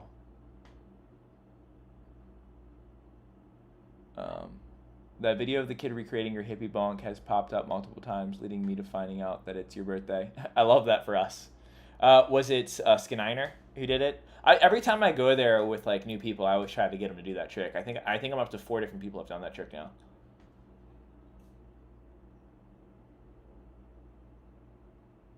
I think that the Quran is just book 3 of the Bible. It's like spin-offs, or it's like the Book of Mormon, book 3 of the Bible, or is Thrasher book 3 of the Bible? Because I heard that some people call it the Bible. Hey, thank you. What do you think about Pigwood Slaughterhouse? I've never seen people talk about it. I think that Ragdoll really reusing that song that's already been used is pretty wild. I think him doing the caveman blunt slide is pretty crazy. Dan hits 5% in Islam. Jesus Christ. This is how rumors spread, dude. No way, dude. If I'm getting it in any religion, it's going to be Scientology. I hear there's perks. I hear my YouTube channel is about to pop off. Hold yourself accountable. I agree. I think that we should hold ourselves accountable. I'm not saying that there's not more. Oh God, it'd be hard to not even get into politics with this. Sometimes you meet people who they have a background, and you see their lack of education in something, and it's very difficult for a person to go from scratch, like starting with nothing, to immediately being able to grapple with oneself objectively. I think these are tools that are taught by your parents, or if you have a really good teacher. And I think sometimes religion can be a bit of a training wheel for said thing. That's the least dramatic way I think I can say how I feel.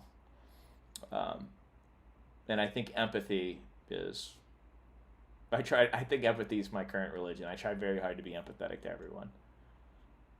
Adrian Mallory. Yeah, dude, Shrieking Shannon, I think I'm saying that name wrong, but his breaking his leg when that barrel flipped down that double set is insane. That's also the introduction to Slash, yeah. It's the tightest pants in that video part. Dude, Slash he ruled. He put out those gnarly video parts, and then I think he was part of that St. Archer's beer company and just cashed out, and then now he'll just like shit post on his Instagram, and I think it's so funny. Like he'll just post the same photos a bunch of times. And I think people think that he went crazy, but I think he just doesn't care. Like I think he legitimately just like, no, I'm chilling. Like I'm just using Instagram for what everyone should be using it for, goofing around, having a good time. Because I've seen him at El Sereno not that long ago, and he was very level-headed and just having a good time skating with his friends. 88 Footwear. That's a video that enough people don't talk about. 88 Footwear was sick. Though 88, I remember they got a lot of shit for that name though. Yeah, people. It was basically the Slaughterhouse video was kind of like Hellrose 2.0, which was like Chris Markovich. I think Chris Markovich was actually supposed to ride for Pig Wheels. I don't know if I remember that correctly or not, but the cool thing about the Thrasher Bible is we get updates. Imagine what it will be like when the magazine editions are condensed into one big book. Yeah, dude, it's gonna be solid. The Catholic Church gets a little bit of updates because I believe like arguably the big difference between the Catholic Church and a lot of like Christian things is the Bible's the number one authority, but since the Pope, according to the doctrine or according to what they believe personally, has a direct contact with God, there can be different interpretations and changes.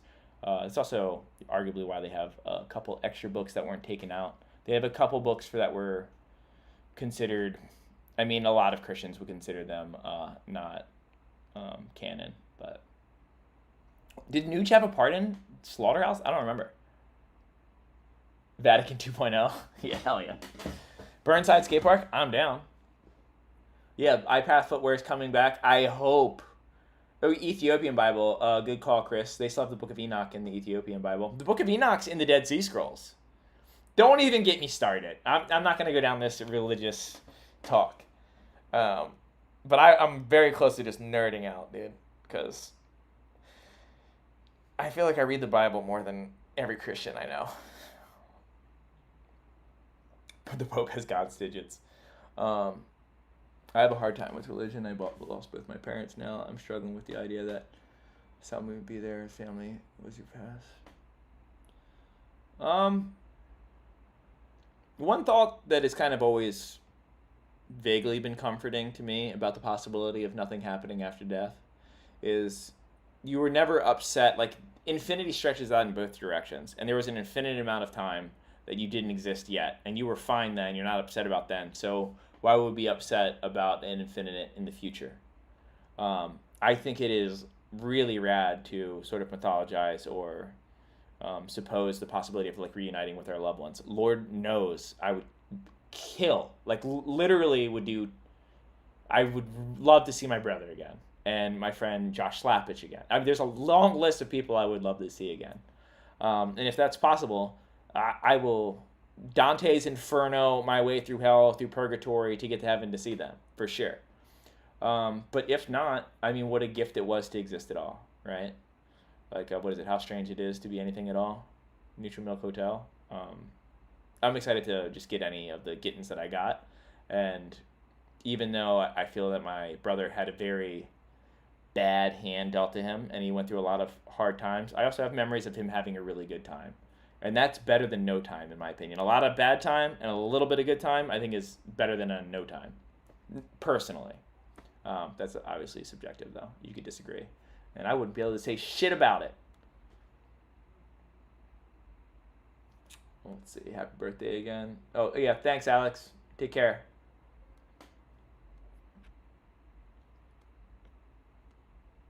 The way I see it, there's no way of knowing what happens unless you can choose to have faith. Oh, wait, no one happens, so you can just choose to. Are you saying I'm so easy? I'm so easy. Are you saying that you sort of you look at the odds game? You're like, well, if there is a heaven and hell, you might as well buy a lottery ticket for it. At least that way, there's a chance you can get in. Than not picking any religion, and just being guaranteed not to inherit some sort of future in heaven or something like that. Is that what you're saying? I could be misreading that. Because as I'm reading it, it's constantly scrolling up because more people are saying stuff. Have I ever stumbled upon Wendigoon's YouTube channel? Yes, I love his. I think it's weird that people give him shit for his religious beliefs personally. That one kind of annoys me. Yes, he does a lot of iceberg things. A lot of like abstract iceberg things. I learned about him initially because I was reading Blood Meridian, and he did a thing specifically. I don't know if it was on Blood Meridian or if he was talking specifically about the judge. But I think I just finished it and I was like, oh, what has other people said about this book? Because holy shit. And he had a whole thing on it. And it was, I was like, yeah, I became a fan of him. But I also know that he is a religious person. And since I'm also a bit of a nerd when it comes to religion, he does stuff on like non-canon Bible or books that aren't in the Bible and a little bit of stuff like that. But since he's religious, he will reference religion a lot. And people are like, oh, he's like indoctrinating us or blah, blah, blah. And it's like, no, he's not. He's just educated in the subject, so he's going to continue to reference it. It reminds me a bit of myself throwing very niche references to like chess in my YouTube videos or like indie music from the early 2000s that like a few people will catch. Like, I don't think he's really pushing anything on anyone. Not really any odd. It's like that. I'm not scared of hell. Just prefer to have some spirituality if you don't believe in modern religions. I think being spiritual is fine. Interesting. The Old Testament. Never mind. Okay, I'm gonna say it. Old Testament doesn't mention hell, and the description of hell in the New Testament ain't anything like it's been depicted. And people will use. Oh God, do I have to explain Revelations and like what Bible scholars think it is and how it's like not about the future? Nah, we're not getting into that. You know it's a great intro if anyone wants to nerd out a little bit on specifically current religious beliefs in Christianity and stuff. Dan McClellan on Instagram is a pretty good intro, and from him he will reference a lot of books and then give you tags and stuff to like go look up these books and because he always links his references and stuff like that. Start there. You can have a good time. A lot of interesting stuff. Portishead. I have very little exposure to Portishead. There's a video called Four Letter Words that came out in Baltimore where someone used a Portishead song, and aside from that, very, very little. Very little I know about them. Old Testament is almost not worth reading. I think the Old Testament is my favorite one. That's my favorite Testament, dude. That's the OG Testament. There's some wild stuff in that book.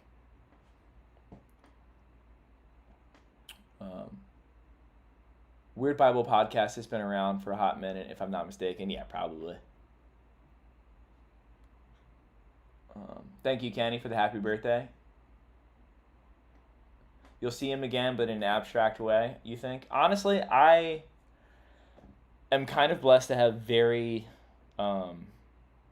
realistic and vivid dreams.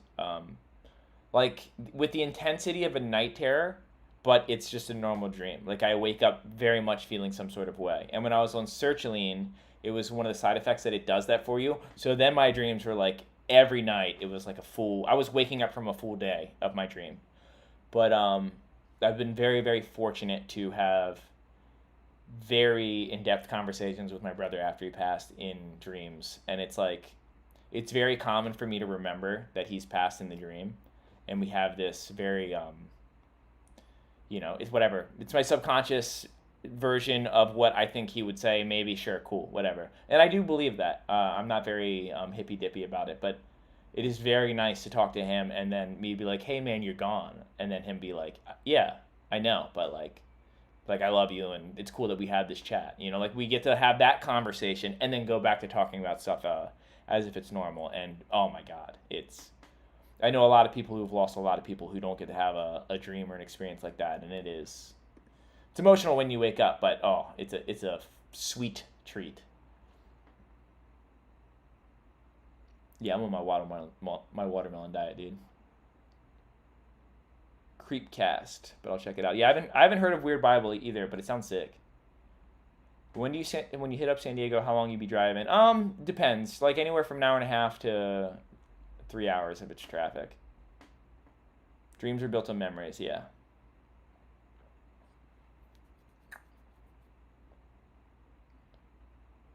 Yeah, I think it is pretty cool, Connie. I'm definitely pretty stoked on that.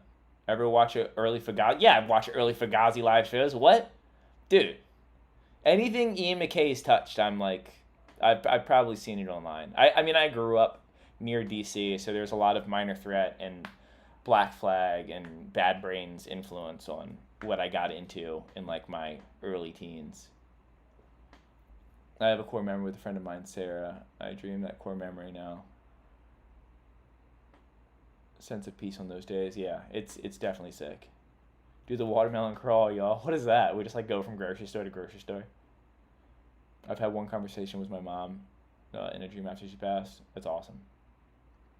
Lucid dreaming is interesting. Yeah, I feel like I definitely do a lot of that. Hey, Fen Sage. I probably said that wrong, but that's me trying to read. But what did I say in my title of the video today? I said, what did I call it? Something about brake. Oh, the skate park will break you or something, but I spelled it like a car brake. Someone commented, they said, once Dan learns how to spend 20 seconds spell checking his YouTube titles, it's over for you all. I've been to the 930 Club. Hell yeah, I've been to the 930 Club. That's sick. It's a good club. I've seen The Faint there. I've seen, oh my God, a long list. I've seen Hot Hot Heat. I've seen, I'm like running a blank. An Albatross, Melt Banana, The National, Conroe Burst, and the Mystic River Valley Band. I want to say that's where I saw Iron and Wine. We used to go to the 930 Club a lot. What was the one that had Taxlow in Baltimore? What club was that? Taxlow was such a weird thing. It was like where hipsters, it was like a club for under 21, and it was just where like hipsters would go and dance. It was just nonstop girls with snake bites with the tightest pants you've ever seen and leopard print shoes, and then just like the long hair in front of your eyes, but like people who look like they would vape, but vaping wasn't invented yet. Energy just filled to the brim, trying to dance to the best they could to Fever to Tell by Yeah Yeah Yeahs. It was an intense club scene back in the early 2000s.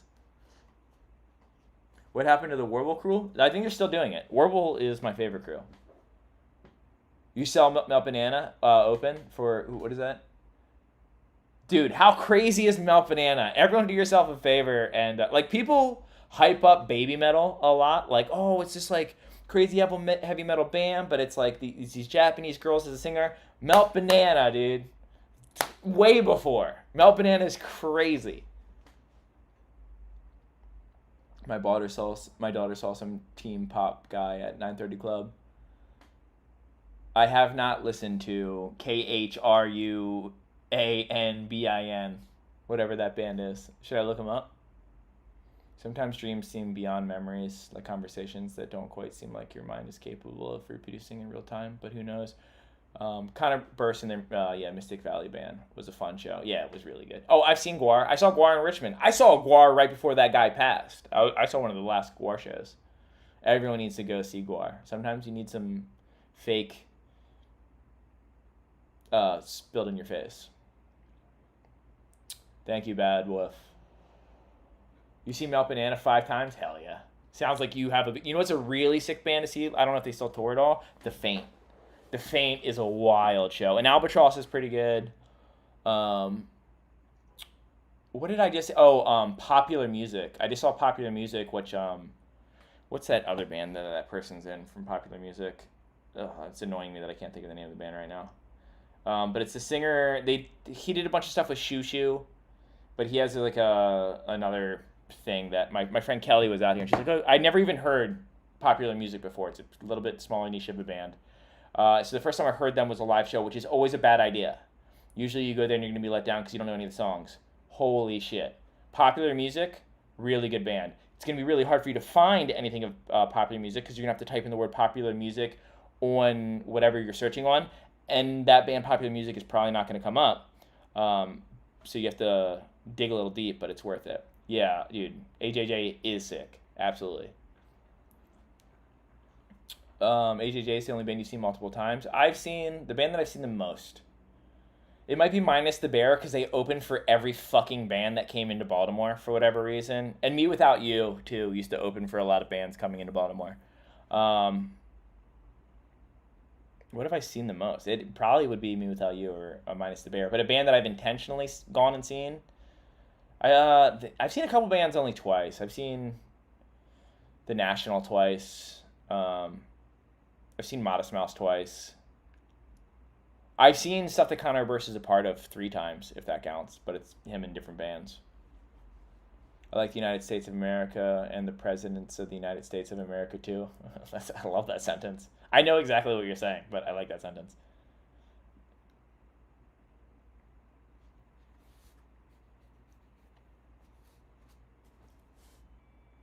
Pup was a really fun show. I don't think I've ever heard of Pup. Yes, how much for the teeth? Are they total veneers or okay? And do I have like a tool? Okay.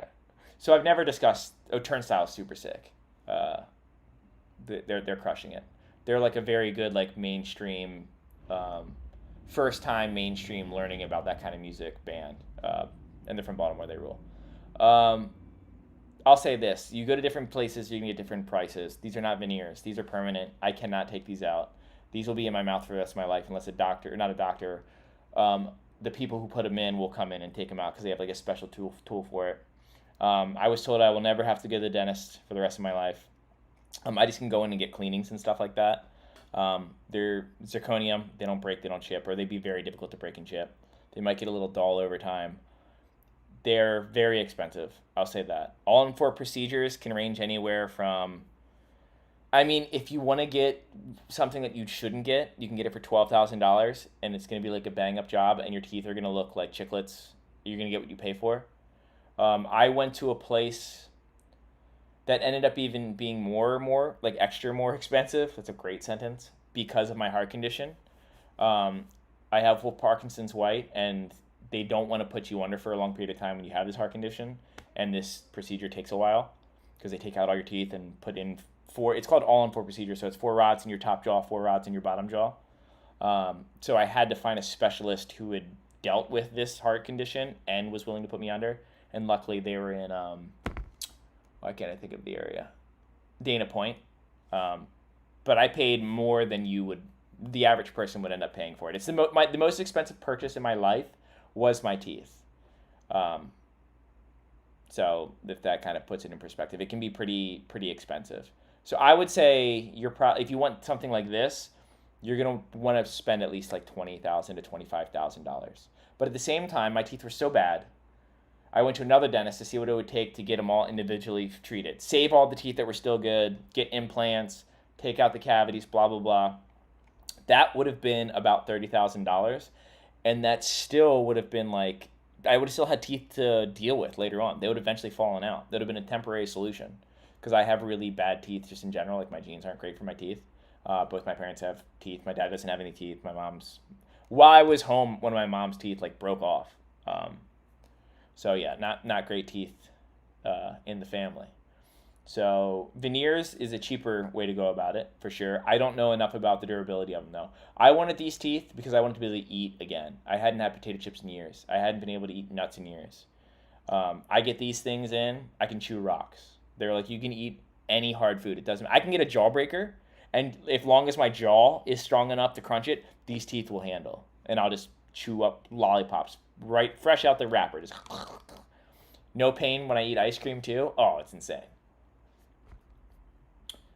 Yeah, teeth costing more than a year's tuition, exactly. But I would have ended up having to spend that kind of money anyways, and this is permanent. This is a permanent solution to something that has caused me more pain than I would care to admit. I didn't even realize how much pain I was in every single day, all of the time, until I had it done. And then I was like, oh yeah, everything hurt all the time. And every single bite was so hesitant.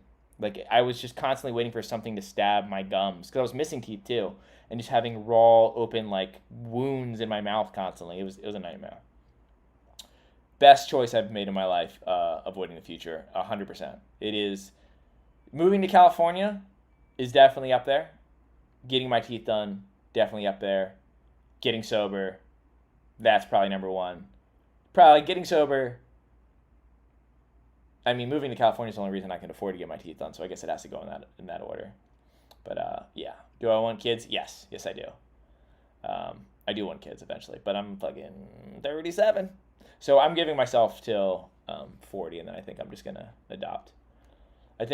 Regardless, I think I'm gonna adopt. Like if I, have a partner, I think I'm gonna adopt. But yeah, I want one of each. I'm low key like, I've always wanted to be like a family dude. I just see how my dad enjoyed being a dad, and I know it's a lot of work, I know, but it's something I've always wanted. Any ladies in my life? Yeah, lots of ladies in my life. People, I know girls. I've chatted with a lady or two, but I'm not dating anyone, if that's what you're asking.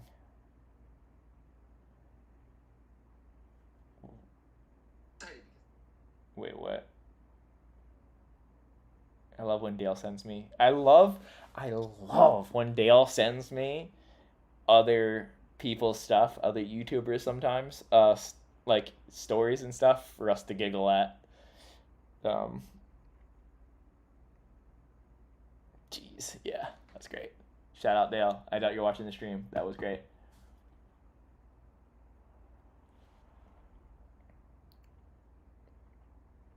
I love almonds. If there was a day I can eat almonds, we'll straight up. Oh yeah, 100%. I miss trail mix. Absolutely. Damn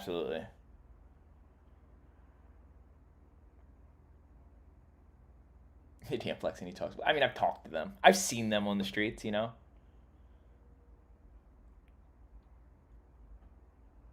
That is probably why Dale's like you talk. Dale's been with his partner for a hot second, dude. We love Drea. Dale's girlfriend rules. She's such a sweetheart. Words that end in ed, you pronounce it. Yeah, I do. I say across too. Evidently, that's a Baltimore thing. I don't know if that's true, but yeah, I say something's like across the street. Best skater that didn't start skating till their 30s. Is there some skaters that got really good that didn't start skating till the 30s?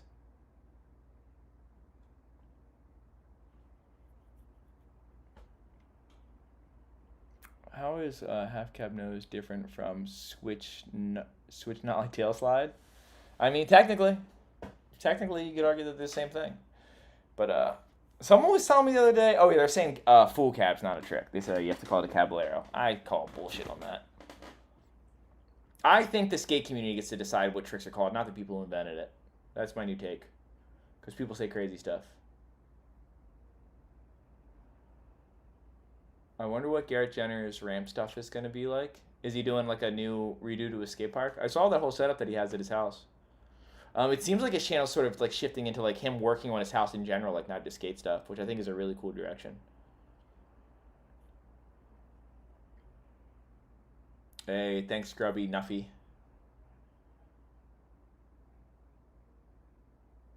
Yeah, see, I say full cab. Legendary name in the chat. What are we looking for? Who is this? What up, Chris? Is this Chris from Harbor City? Chris Thrasher Stasher? Central PA represent. Dude, hell yeah, Mike.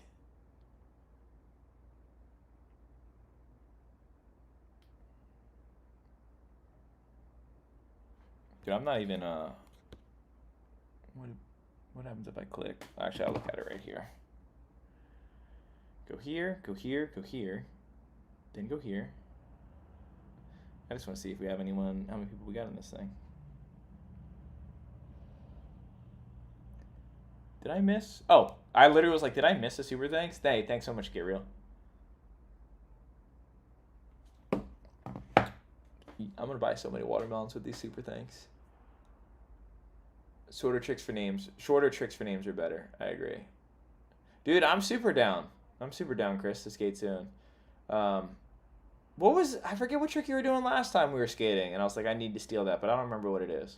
It's Caballero and half cab, and Stacy named it. It's full cab and fakey backside 180. And Stacy, if you're watching the stream, which I know you're not, fuck you, dude. No, I'm just kidding. Thanks for the skateboards, dude. I love you, Stacy. Okay, quick question. Does anyone think Stacy has done a kickflip before? I was trying to bug some people at Pal Peralta about it. Like, I want to know if George Powell has done an ollie, and I want to know if Stacy Peralta has ever done a kickflip.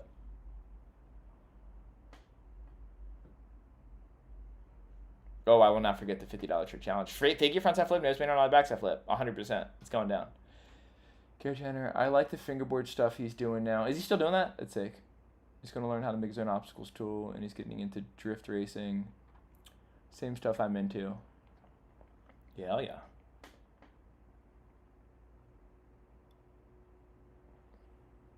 Unlikely? Which one do you think is unlikely? He's leave Stacy alone. I love Stacy, dude. I'm just joking. I think Peralta has done a kickflip. He must have. Yeah, like, I feel like he was at the age where, like, it was probably, like, I feel like he might have just learned it to learn it because, like, he was already out of skating, but he can still have board control, you know? I know he's done ollies and stuff like that. I hate fakey trick names in general. I think fakey 5-0. I hear what people are saying when they say that. I hear you. I really do. But it gets really contradictory when it gets to other tricks. Because if that's a fakey 5-0, then when you do a fakey front crook, that's a fakey toe side 5-0, buddy. And if you do a fakey back crook, that's a fakey susky. Gets a little crazy. Nightmare blunt rotation. Anyone that's, I don't like weed anymore. Last time I get panic attacks just kind of in general. But I've never had a good time smoking weed, and then it's like, I don't know, 1 out of 4 times I would get panic attacks. Who's the ultimate nightmare blunt rotation, though? I don't know. People who want to talk about weed the whole time, that might be pretty bad. Like, people who, when they're smoking it, is talking about the act of smoking it. Any of that. Sober 9 years? Hell yeah, dude. Congratulations. Hey, thank you, Weirdwood. You miss your manuals? Where'd they go? Like, Stacy in 1999 on a 7.5 doing a kickflip just tracks in your head. Yeah, I agree. Yeah, weed sucks. Shout out Victor Garcia, dude. Victor today, no one was killing the skate park harder than Victor and me today, dude. I think we landed everything first try. We definitely didn't have a hard time at all. Well, you didn't get mad, actually, today. I definitely didn't get mad and throw my board, and it accidentally fell out of the skate park. Yeah, what a great day for Victor and me. What a big victory. What about JD, Sanchez, and Powell? Any discussion at all? There's discussion. We've at the Pal Peralta camp have talked about it, but JD is I talked to JD's dad a little bit about what JD wants and stuff like that, and so yeah, like it's not like JD's talking to the team manager or anything like that.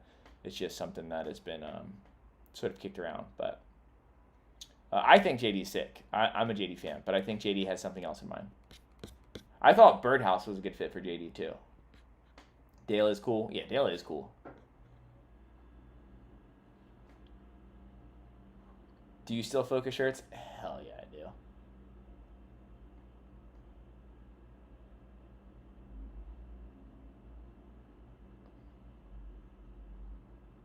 Can you break down popping out of back crooks or what happens? There's some people say that goes to nose or you just pop a little nudge nollie. I'm so close to landing one, but don't want to go to fakie. Okay. If you're doing a crooked grind and you want to pop out early, you should do this either way, if you're going off the end of the ledge or not. You're in the pinch, and your wheel should be stuck against the bottom of your board. Like you should have wheel bite marks for how hard you pinch crooked grinds. And to get out of it, if you're going off the end of the ledge, you just push it out like you're doing like a nollie over crack where you let the crack kind of pop your board into the air. But if you're trying to get out in the middle of the ledge, your bushing has a little springiness to it. So when you're in your crooked grind, don't try to land them right away. Do the crooked grind.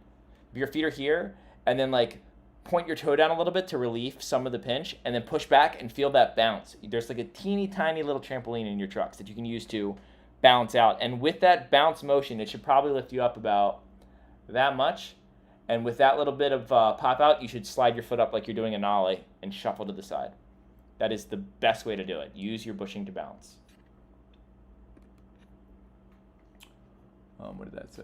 Happy birthday, Dan. Thank you for being you, and thank you for all the skateboarding content. Hope you can make it to Street Style Open Des Moines in Iowa. That sounds sick. I would like to do a couple more events. I was talking about that at the beginning of the stream. I do believe I will be doing the Rockstar contest. In fact, I definitely am doing the Rockstar. I don't know why I said I believe. I'm definitely going. I already bought a plane ticket. So I'm going to be at the Rockstar event in Portland. What if you don't have a bushing like Daewon? You better be really good at skating. If you don't have a bushing like Daewon, I assume you can already do everything. I broke my ankle learning crooks. Is what took me out of the game the longest. That sucks. I broke my foot 50-50ing a flat bar this high. So falling on a crook's not a bad thing to get hurt on. Yeah, Daewon's the best.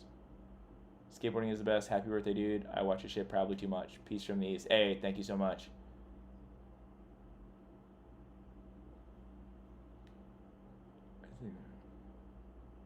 Thank you, Fart Smeller. How do you know I smell farts, dude? Who's ratting me out? I wish I could skate with Victor Garcia. Me too, dude, and I just did. It was sad when you went home. Hey, thank you, Abe. Abe Lincoln.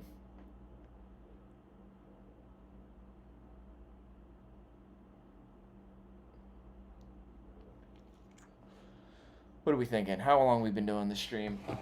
I gotta do some cleaning tonight. And I gotta edit a video. And I need to eat. I have so many things I need to be doing right now that I'm not doing. Let me see. Does it tell me how long I've been in the stream? 106 minutes. That sounds pretty good. I think I'm gonna tap out in a second. Hey, shout out from Howard County. Maryland represent. Anyone got recommendations for the next video we watch? I feel like I just saw something pretty sick, but I don't remember what it was. Whose birthday? It's my birthday. You should tell them how that went. How what went? What did I miss? What did he ask you, Vic? Was he asking about your session downstairs today? A Corrigan door is the space between two kickers. That is a really, really, really funny joke, in my opinion. I'm actually writing that down. A Corrigan door. Like a corridor, but because it's between two kickers, because I always do the little drop-down ollie. I love that. Hold on, let me write that down.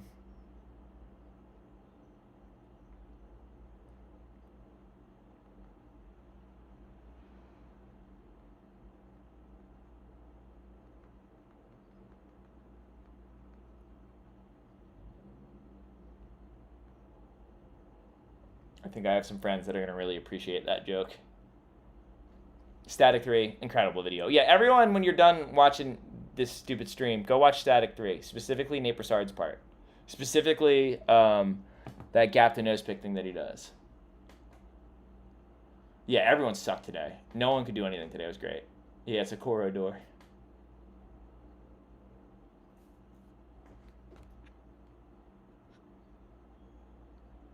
Satan's Drano video. What is that? Why does that sound familiar? Is that a Fancy Lab video? I've seen it. I just don't remember what it is. I know that title.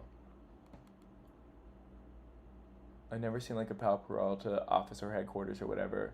What is up with that? Does it exist? I actually have something that I might have accidentally deleted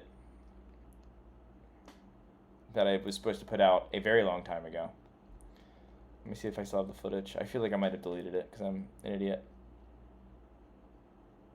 No, I'm looking at it right here. Wait, am I looking at it right here? No, I still have it. I'm sitting on a video of me at the Pal Peralta warehouse where they make the boards and stuff like that. But there's a lot of editing that I have to go to do this video, so I've been sort of like kind of putting it off because there's a lot of stuff in the background that I can't show. There's a lot of secrets, a lot of stuff with the flight decks in the background, even though it's in this whole separate room that I can't show. And since no one else has seemed to really be able to figure out any of that stuff properly, yeah, we can't have people figuring it out, dude. What am I looking at right here? Oh, yeah, that's when that was. Where's this?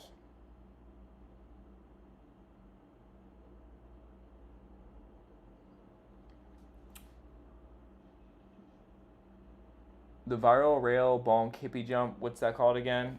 I called it a Bailey because you're kind of kicking your board at the second rail, so it's like a railie, but your feet come off. Happy birthday, King Luck. If yours was last week. Get out of the concrete work and flip houses, trust me. I mean, yeah, flipping houses could be cool. I don't know if I'd want to... Concrete and drywall roofer. Oh, man. You sweat. I've done a little bit of roofing work before. Yeah, fuck that. I was doing it on the East Coast. In the summer, I did it for a month. Nightmare. Mom, tell Dad. I love that people still reference that. That's the OG fans.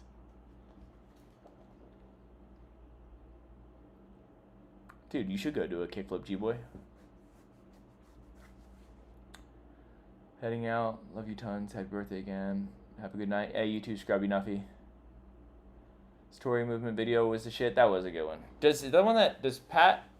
I can't think of his name. Pat something. Pat Steiner? Is that his name? Does he have a part in that? Oh, no, wait. Is Pat Steiner a wrestler who would wrestle with Buff Bagwell? I'm old, dude. What do I do for fun other than skateboard? Chess. Nerd out on religious stuff and random niche topics. I've been getting kind of into math again. I like random math and crap. I'm about to crack open The Pale King. I haven't read that yet, so that'll be a fun little journey. I haven't read House of Leaves yet either, and I know I should.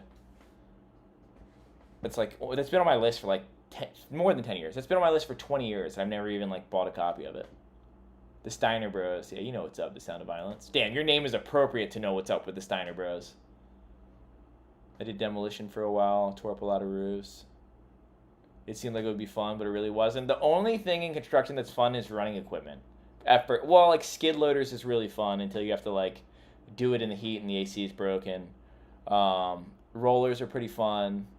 Backhoe is, I haven't run a backhoe that much, but the few times that I did, super fun. Excavators are super fun.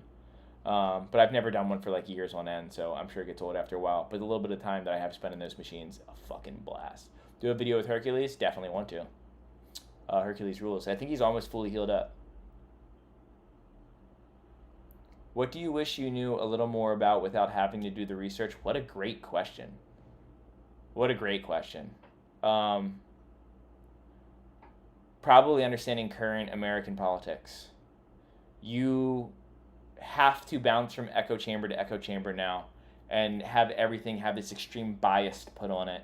And it's really hard to differentiate what is actually what's going on and what isn't, because our moral compass is telling most of us the same thing, but depending on where you get your information from, it's the other one's bad. So yeah, that being able to navigate that better, or being able to go to sources of where, like, I mean, even like with statistics, dude, it's like it's all so easy to interpret the way that you want, depending on what's being, like, if you ever watched the documentary Freakonomics, I think they do a pretty good job explaining it. It's like an old documentary they had on Netflix when Netflix first came out. Yeah. Vortex math. Is that Youngblood Rex, dude? Rex, you up in here, dude?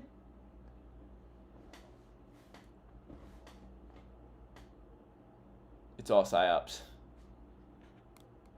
You are actually run by lizard people. Now you know. Well, I didn't want to know that, dude. Lizard King this whole time has been running the government. That's why he hasn't been putting out much footage. He's just been like keeping the country straight, dude. Happy birthday, Dan. Not sure if you or your buds ever game. Skater XL has a West Side Courthouse. You guys skate some of their spots. Would be cool if you make a real life video versus game skater. I believe Garrett's done a video like that, and Chris has done a video like that too. Yeah, I do like video games, like skating games, but I think when it comes to streaming, I feel like I like Zelda. I'm playing Breath of the Wild right now. Maybe I'll get around to streaming some skateboarding games, but I mean, for the most part, I just like streaming the game so I can chat with people. Lizard King has the president, dude. Can you imagine? We would literally, like, he would be like, all right, we're going to free Palestine for Satan, and then just, like, boneless off a roof or something. Like, he would definitely be part of the Green Party, that's for sure. The Green Room Party. When is the perfect posting time? I have no idea. I just stick to the 12:15 p.m. because it's just a time to stick to. They say that it will eventually, no matter what time you post, it's going to do the same thing no matter what. That's what YouTube says, that their studies have said, but I have no idea. Yeah, I have no idea.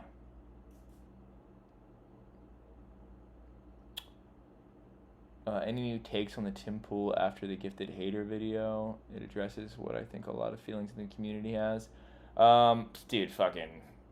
I didn't watch that video, but I think everyone's going to have the same... So I know people who, like, had stuff involved with that DIY. I mean, from the East Coast or whatever. I mean, it's sort of just like, I can't imagine... Here's how I put the story. It seems to me, because I did watch a part of Joe's first one, and then I watched, I tried to watch a part of Tim Pool's response to it, but he didn't seem to respond to anything that was in the video. He just responded to what he thought the video was about. I mean, imagine this. You're building a DIY, and then someone who represents something that you don't like. So whatever it is that you don't like, if you're a conservative, then imagine it is something very on the other side that you don't like. Imagine it's, I don't know, what's a progressive that most conservatives don't like Bernie Sanders or something like that. Imagine he's like, no, you can't, oh, take my money for this contest, and you're like, no, we really don't want it, and then he's just like, all right, well then I'll just buy the land. I just feel bad for the people who built this DIY and then have someone come and buy the property when you don't take their money, and then you feel like, well, shit, like, yeah, he's saying we can still skate it, but like, he kind of ruined it for me. It used to be this thing that was ours, and we enjoyed it, and like, it was our community, and now this other guy like bought his way into the community. He kind of Nike SB'd. He kind of low-key Nike SB'd the fucking DIY, which, you know, say what you want about Nike SB being in skateboarding. They put a lot of money into skateboarding, but they did like take 3 tries to get into it. So yeah, I feel for the locals there. And I wouldn't say I'm exactly a Tim Pool fan, so it's pretty easy to see what side I would be on. Don't let Tim Pool ruin my... That's why she calls me a Tim Pool ruin my birthday. Now, fuck that, dude. This is a Pool birthday party. I'm going to the boonies. Someone said... what was it? I saw a comment that was like... Because I made a joke about Tucker Carlson and Tim Pool in one of my videos. And someone was like, yeah, Dan likes Tim Pool. And I'm like, I try to stay out of politics. And, you know, I have enemies on both sides, but I'm definitely not a Tim Pool stan, that's for sure.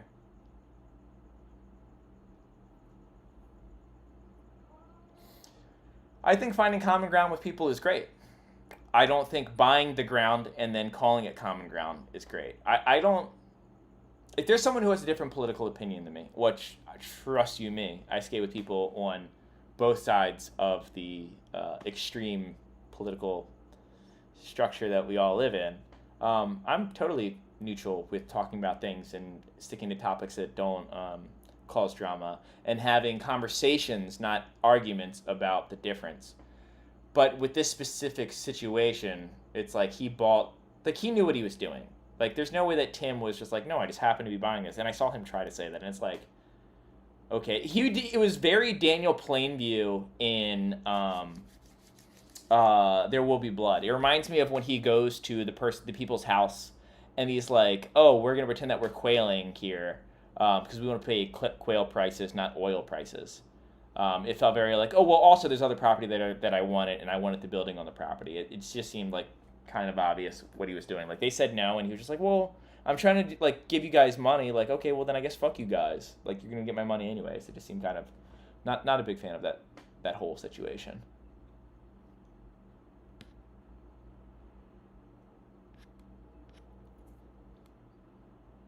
It was 100% drink your milkshake shit. Yeah, dude.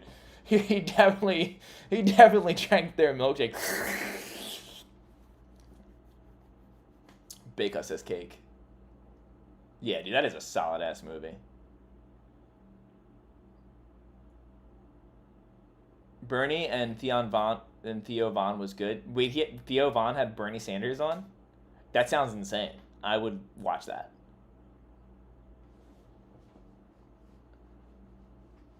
What flavor cake and ice cream are you having for your birthday? I'm not having cake or ice cream. Though might not be true actually. Someone did offer to make me a cake. So we'll see if that happens tomorrow.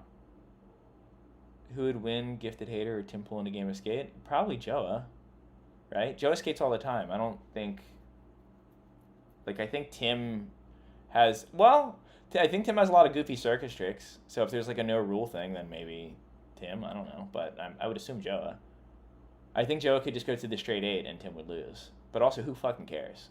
Who cares who would win that game of skate? But like, and here's another hot take: if they want to have the boonies and if he wants to have a skate park over there and have his friends, and there's a community that wants to watch it, go for it. I love the idea of keeping politics out of skateboarding. Even if you're like a political force and you're trying to do your own thing, I don't care about that. I'm not going to be a part of it. I'm not going to come skate it, but I'm not going to be like, oh, fuck you guys for wanting to skateboard. Whatever your political views are, you absolutely have a right to take your own money and build a skate park and have your friends come over and have a good time. And if that has an audience, good for you. Cool. Fox News has a huge audience. The Vice has a huge audience. There's people on every side that has really big audiences. I don't care if they love skateboarding too, or if they want to put money into skateboarding. Like, if you want to put up a bunch of money for someone to drop it on a quarter pipe, cool, dude. I hope someone goes and drops in on it and gets paid. And I hope they have a great time at your skate park. That's where the common ground is for me. I don't hate someone doing something because I don't like something else. And I know that's sort of like separate the art from the artist thing, which I actually kind of struggle with doing. But yeah, in that particular case, yeah, do your thing. I don't know. I just won't be a part of it.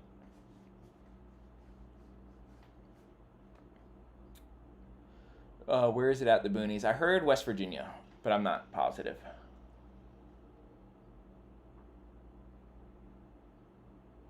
Yeah, no, I wouldn't skate the boonies. No. But I also, like, I skated the Braille the one time and I wouldn't have gone back. Um,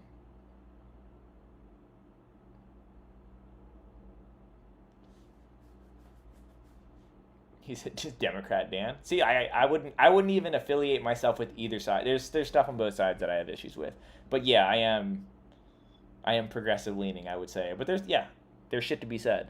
But the reason I don't say too much about that shit is because I don't have the bandwidth for it. I spend my time playing with the toy and filming my friends and skating. And in order for me to make comments on political anything, I would like to feel myself like I'm actually educated. And I don't make the time for that.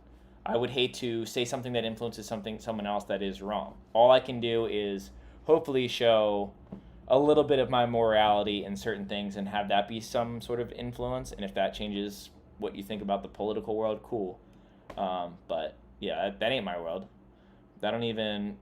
There's no side you could take that you don't hear the other side making like some sort of wild point. You're like, well, if that's true, that's crazy. But you can never know if it's. Yeah, I'm politically agnostic. I'm not. I have personal beliefs, but as far as like the fact that I do have an influence on people, you gotta be real careful with that. You gotta. I try not to talk shit on people that aren't my direct friends in my videos, so people understand that it's satire, so people understand that I don't want to hurt anyone, even if there are people that I do want to hurt. I don't want to cause a ruckus out there. Dan streams of the Joe Rogan podcast of skating. What do you think of Joe Rogan? I think Joe Rogan has some pretty wild takes. I definitely disagree with that guy on a lot of things, but I do think he does a decent job letting his guests speak, and that is something that is not happening enough in podcasts. And he does interview people that he disagrees with, and I do like that. Like, he lets them talk. Like, I like Lex. I really like Alex. What the fuck is Alex's name? He sticks to mostly religion. What is his name? Alex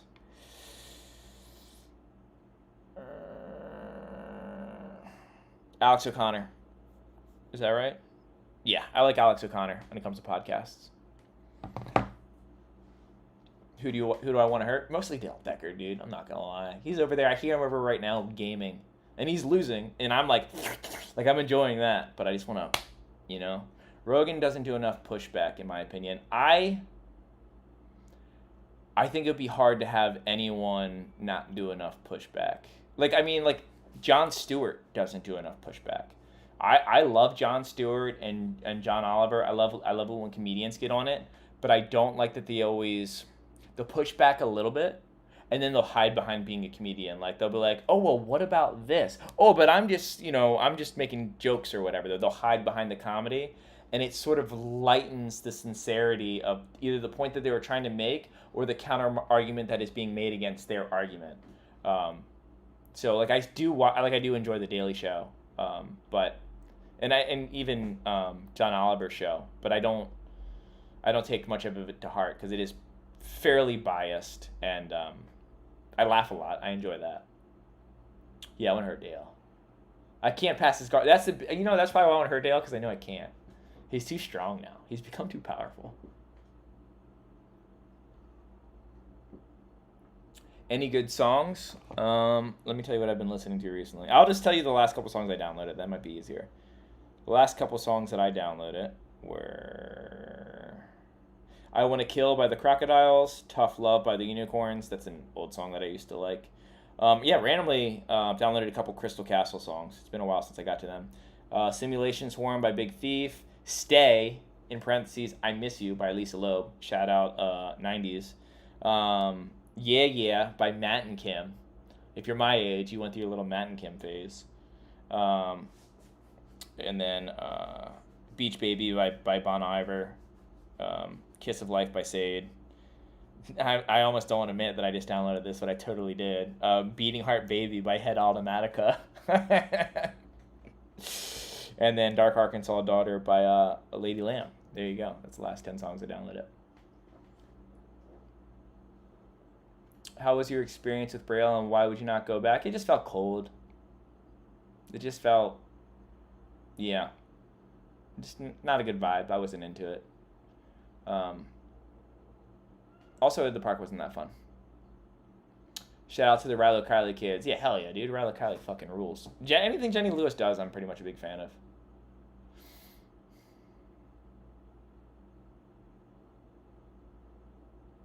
What do you call fakey 180 reverts? We say caballero out here in BA. Like a full cab? I just say full cab. Make a playlist? I've been meaning to make a playlist. Any additions to the bucket list as you continue to level up? As far as tricks or life stuff? Because life stuff, I should probably get a passport and get out of the country for once. That'd be cool. The Killing Moon by Echo the Money Man is a timeless song, and that should be on everyone's iPod, because you should all have iPods still. Who is your favorite Canadian skater? Rick McCrank. Definitely. Like, I don't even have to think about it. It's Rick McCrank by, like, a huge margin. He's in, like, top 4 favorite skaters, period. Favorite Christian bands? I've heard someone argue that Iron and Wine is a Christian band, which I don't think they are. But if they were, it would definitely be them. I never got into Taking Back Sunday or Thursday or any other bands that have a name in it. A band that is like a Christian brand, like POD. Jesus Christ. We were just talking about POD the other day and how great that band is. I feel so alive for the very first time. I don't know if there's any Christian bands I can really think of that I like. Could you argue that, how do you even say his name? Stevens? Stevens? You know, the guy who made the CD Chicago, however you say his first name. I've heard people say that he is arguably like a Christian. So maybe him.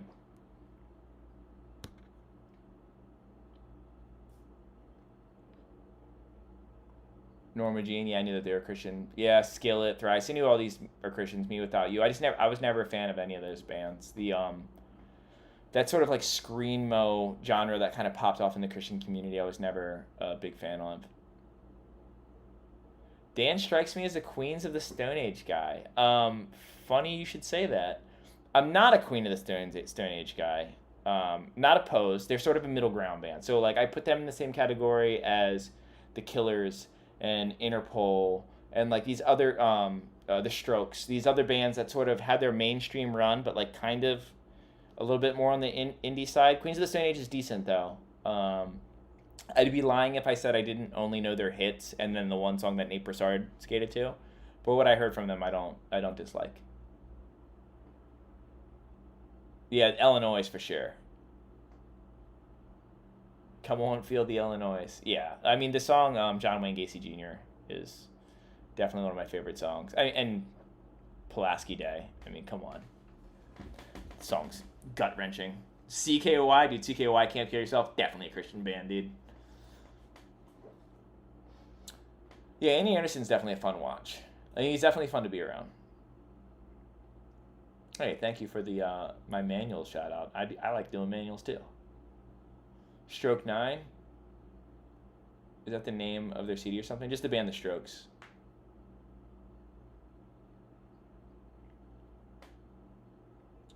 Hell yeah, I'm not into Interpol that much, but you got to mention them. Yeah, that's how I kind of feel about them. Like Interpol has some bops, for sure, but they're always in discussion of like indie bands that kind of like broke through. I mean, Modest Mouse too, but you know, I was cool because I liked Modest Mouse when Moon in Antarctica came out like 4 years before they ever, you know, had Float On or whatever. Like I started listening to Modest Mouse when I was like 13.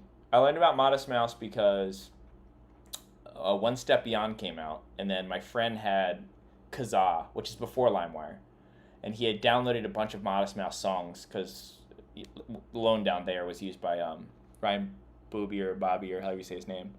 And he was like specifically said to me, "Hey Dan, I think you'd really like this band," and played for me Tiny City Made of Ashes. And I just remember being like, "Whoa, this is weird. Play me more." And then he downloaded the entire Moon in Antarctica CD, and it was, it's still my favorite CD of all time. Favorite Bright Eyes album? It's hard not to say Lift It. It's like, I mean, it's the obvious choice. I like Digital Ash too. It's Lift It's just a complete album. It's like start to finish. It's incredible. And I'm Wide Awake It's Morning, also complete album. But I just think Lift It's a little bit better. Stroke 9 is an indie band. I'll have to check them out. Wild Pack of Family Dogs is a fucking good song. They played that to close out when I saw them live, and it was so sick. What about Clowncore? I don't even know what Clowncore is, but it sounds sick. Yeah, Bear vs. Shark, yeah. Yeah, I've heard them. These Arms Are Snakes. It's another one. There was a band called These Arms Are Snakes. It might still be around. And their brand shirt didn't say These Arms Are Snakes. It said These Horse Cocks Are Eels, which I thought was pretty funny. 15-year-old me thought they were comedic geniuses.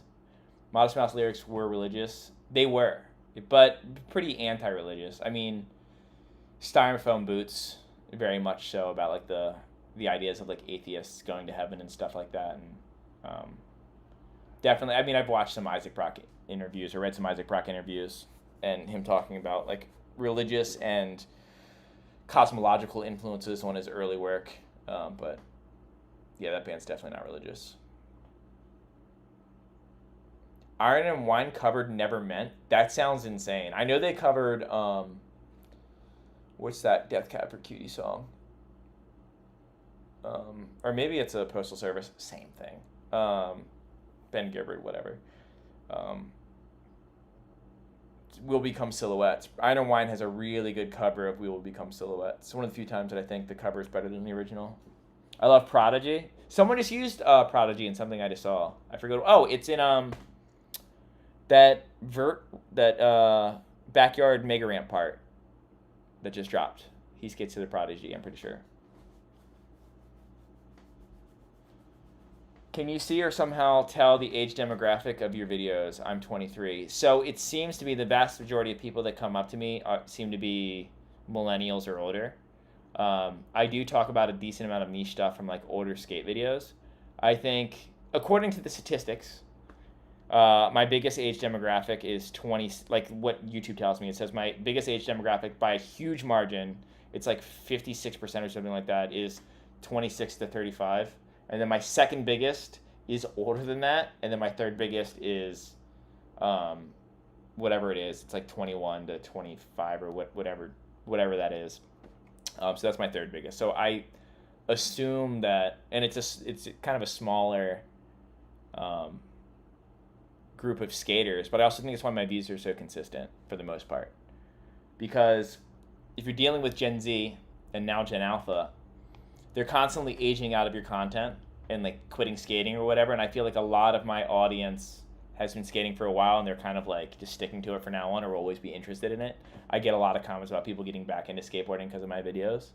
So I think that's why there hasn't been a huge fluctuation on my channel. Like, I think a lot of people have to keep rebranding themselves to try to keep up. Like, I mean, I feel bad for some of the early YouTube channels, and I'm not going to get into names or whatever, but people who made videos that they were going viral all the time and they're really like popping off, and then they just have these huge dips and they have to reinvent and then do it all again because they're trying to get their hands on the pulse of like the younger audience, which is the bigger audience on YouTube, and it's the bigger audience in skateboarding specifically. But and it's not that I don't care to entertain younger skaters. I do. I think, you know, a lot of my favorite skaters right now are people coming up, but I think my particular taste of skateboarding and the stuff that I reference, it kind of speaks to a lot of the people around my age. I would say, like, yeah, 25 and up is most common. And most people, like, kids never come up to me. It's so rare that, like, I'm at an event and so it's like the kid's dad comes up to me. He's like, oh, yeah, like, we'll watch your videos sometimes. And the kid's just like, wah. 35. Is CKY 35 years old? That's crazy.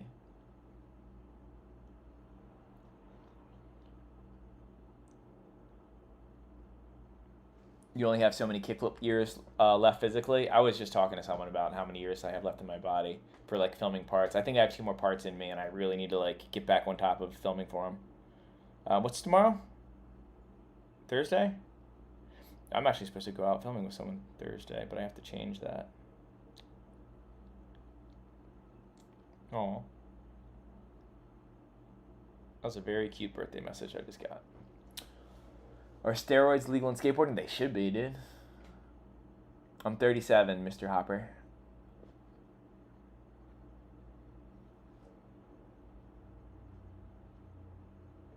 Oh, yeah, I don't plan on changing my profile picture. I love the banana guy. You stop... Oh, a torn ankle? That sounds insane. I wonder what, like, dude...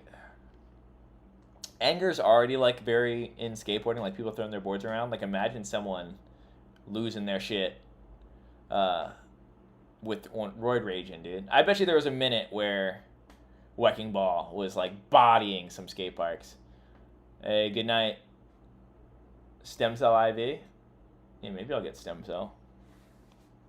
One day. I don't need it yet. If you could take Matthew to any park outside of California, what park would you take him to? And why is it the heart's in the way so I can't read? But something Island, WA Park. Honestly, I'd like to take him to Kona. I'd like to take him to that tombstone, personally. I think there's probably some untouched gaps that I feel like he could float around on. Ever skates at Dave Matthews? Can you imagine someone using Crash in a video part? That would be insane. Dave Matthews is one of those bands that I feel like has a kind of a cult fan base that also likes like a little bit more hipster stuff. Like Counting Crows is a good example of another band that's like that. Or, God damn it, who does the song Jumper? Third Eye Blind. They have like a bunch of like their other albums people like really fuck with outside of their mainstream hits. Their mainstream hits. Yeah, I've seen and played Skater XL. I wasn't very good at it. Yeah, Matthew and Burnside would also be sick. Used to be in flow for West Side Skate Shop. As a kid, watching your videos, getting back into it. Hell yeah. More people get back into skating. Hey, thanks, Skate Crisis. Matt Gaps to the roof. Yeah, probably would. He'd find the secret tape at Kona for sure. I know that. Yeah, Dave Matthews is insane. Twitch? No. Don't got a Twitch. Maybe I'll dabble over there sometime. Just YouTube's cozy. I like doing YouTube. This is easy. Semi-charm kind of life. That song's about meth, if you didn't know. The lyrics to that song are crazy. He's literally just like talking about like snorting stuff and bleeding from his nose and stuff like that. You've been skating for 21 years? I think I'm officially at 23 years or 24 years. I've been skating for a minute. Before I get too drunk and stoned. What are you about to say, G-boy? Your kick-ass. Thanks, man. I appreciate it. What's Snapcase? I have a demo for Sudden Death that has a do not resuscitate 145 and they literally redid the song years ago. Hell yeah. Damn, Bad Wolf's got some shit, huh? You're a bit of a collector, aren't you? I Need Drugs. That is a good song. That's definitely on my phone. I mean, that's on my phone, though, because like when I was like 12 and heard that song, I was like, oh my god, this is so crazy. But it's a solid song. Make Slappies great again? Yeah, let me get political about Slappies. All right, everybody. Well, I am going to clean. That's what I really need to do. I need to order food and clean. But yeah, dude, thanks everyone who stopped by. Appreciate everything, all the kind words, the super thanks and the super chats were really appreciated. That will absolutely go towards some plane tickets that I need to be purchasing very soon because I have some trips planned up. I've been getting a lot more serious about doing this cross-country thing. I've talked to some people who I think are down, so that will be happening this year. There will be a cross-country tour. It probably will not be a Pal Peralta tour. It's probably going to be me and my friends that I choose to come on this trip tour. Definitely Matthew Wilcox is super invited on this trip. So, yeah. More updates on that later. Thanks, everyone. Always a good time. Have a good night.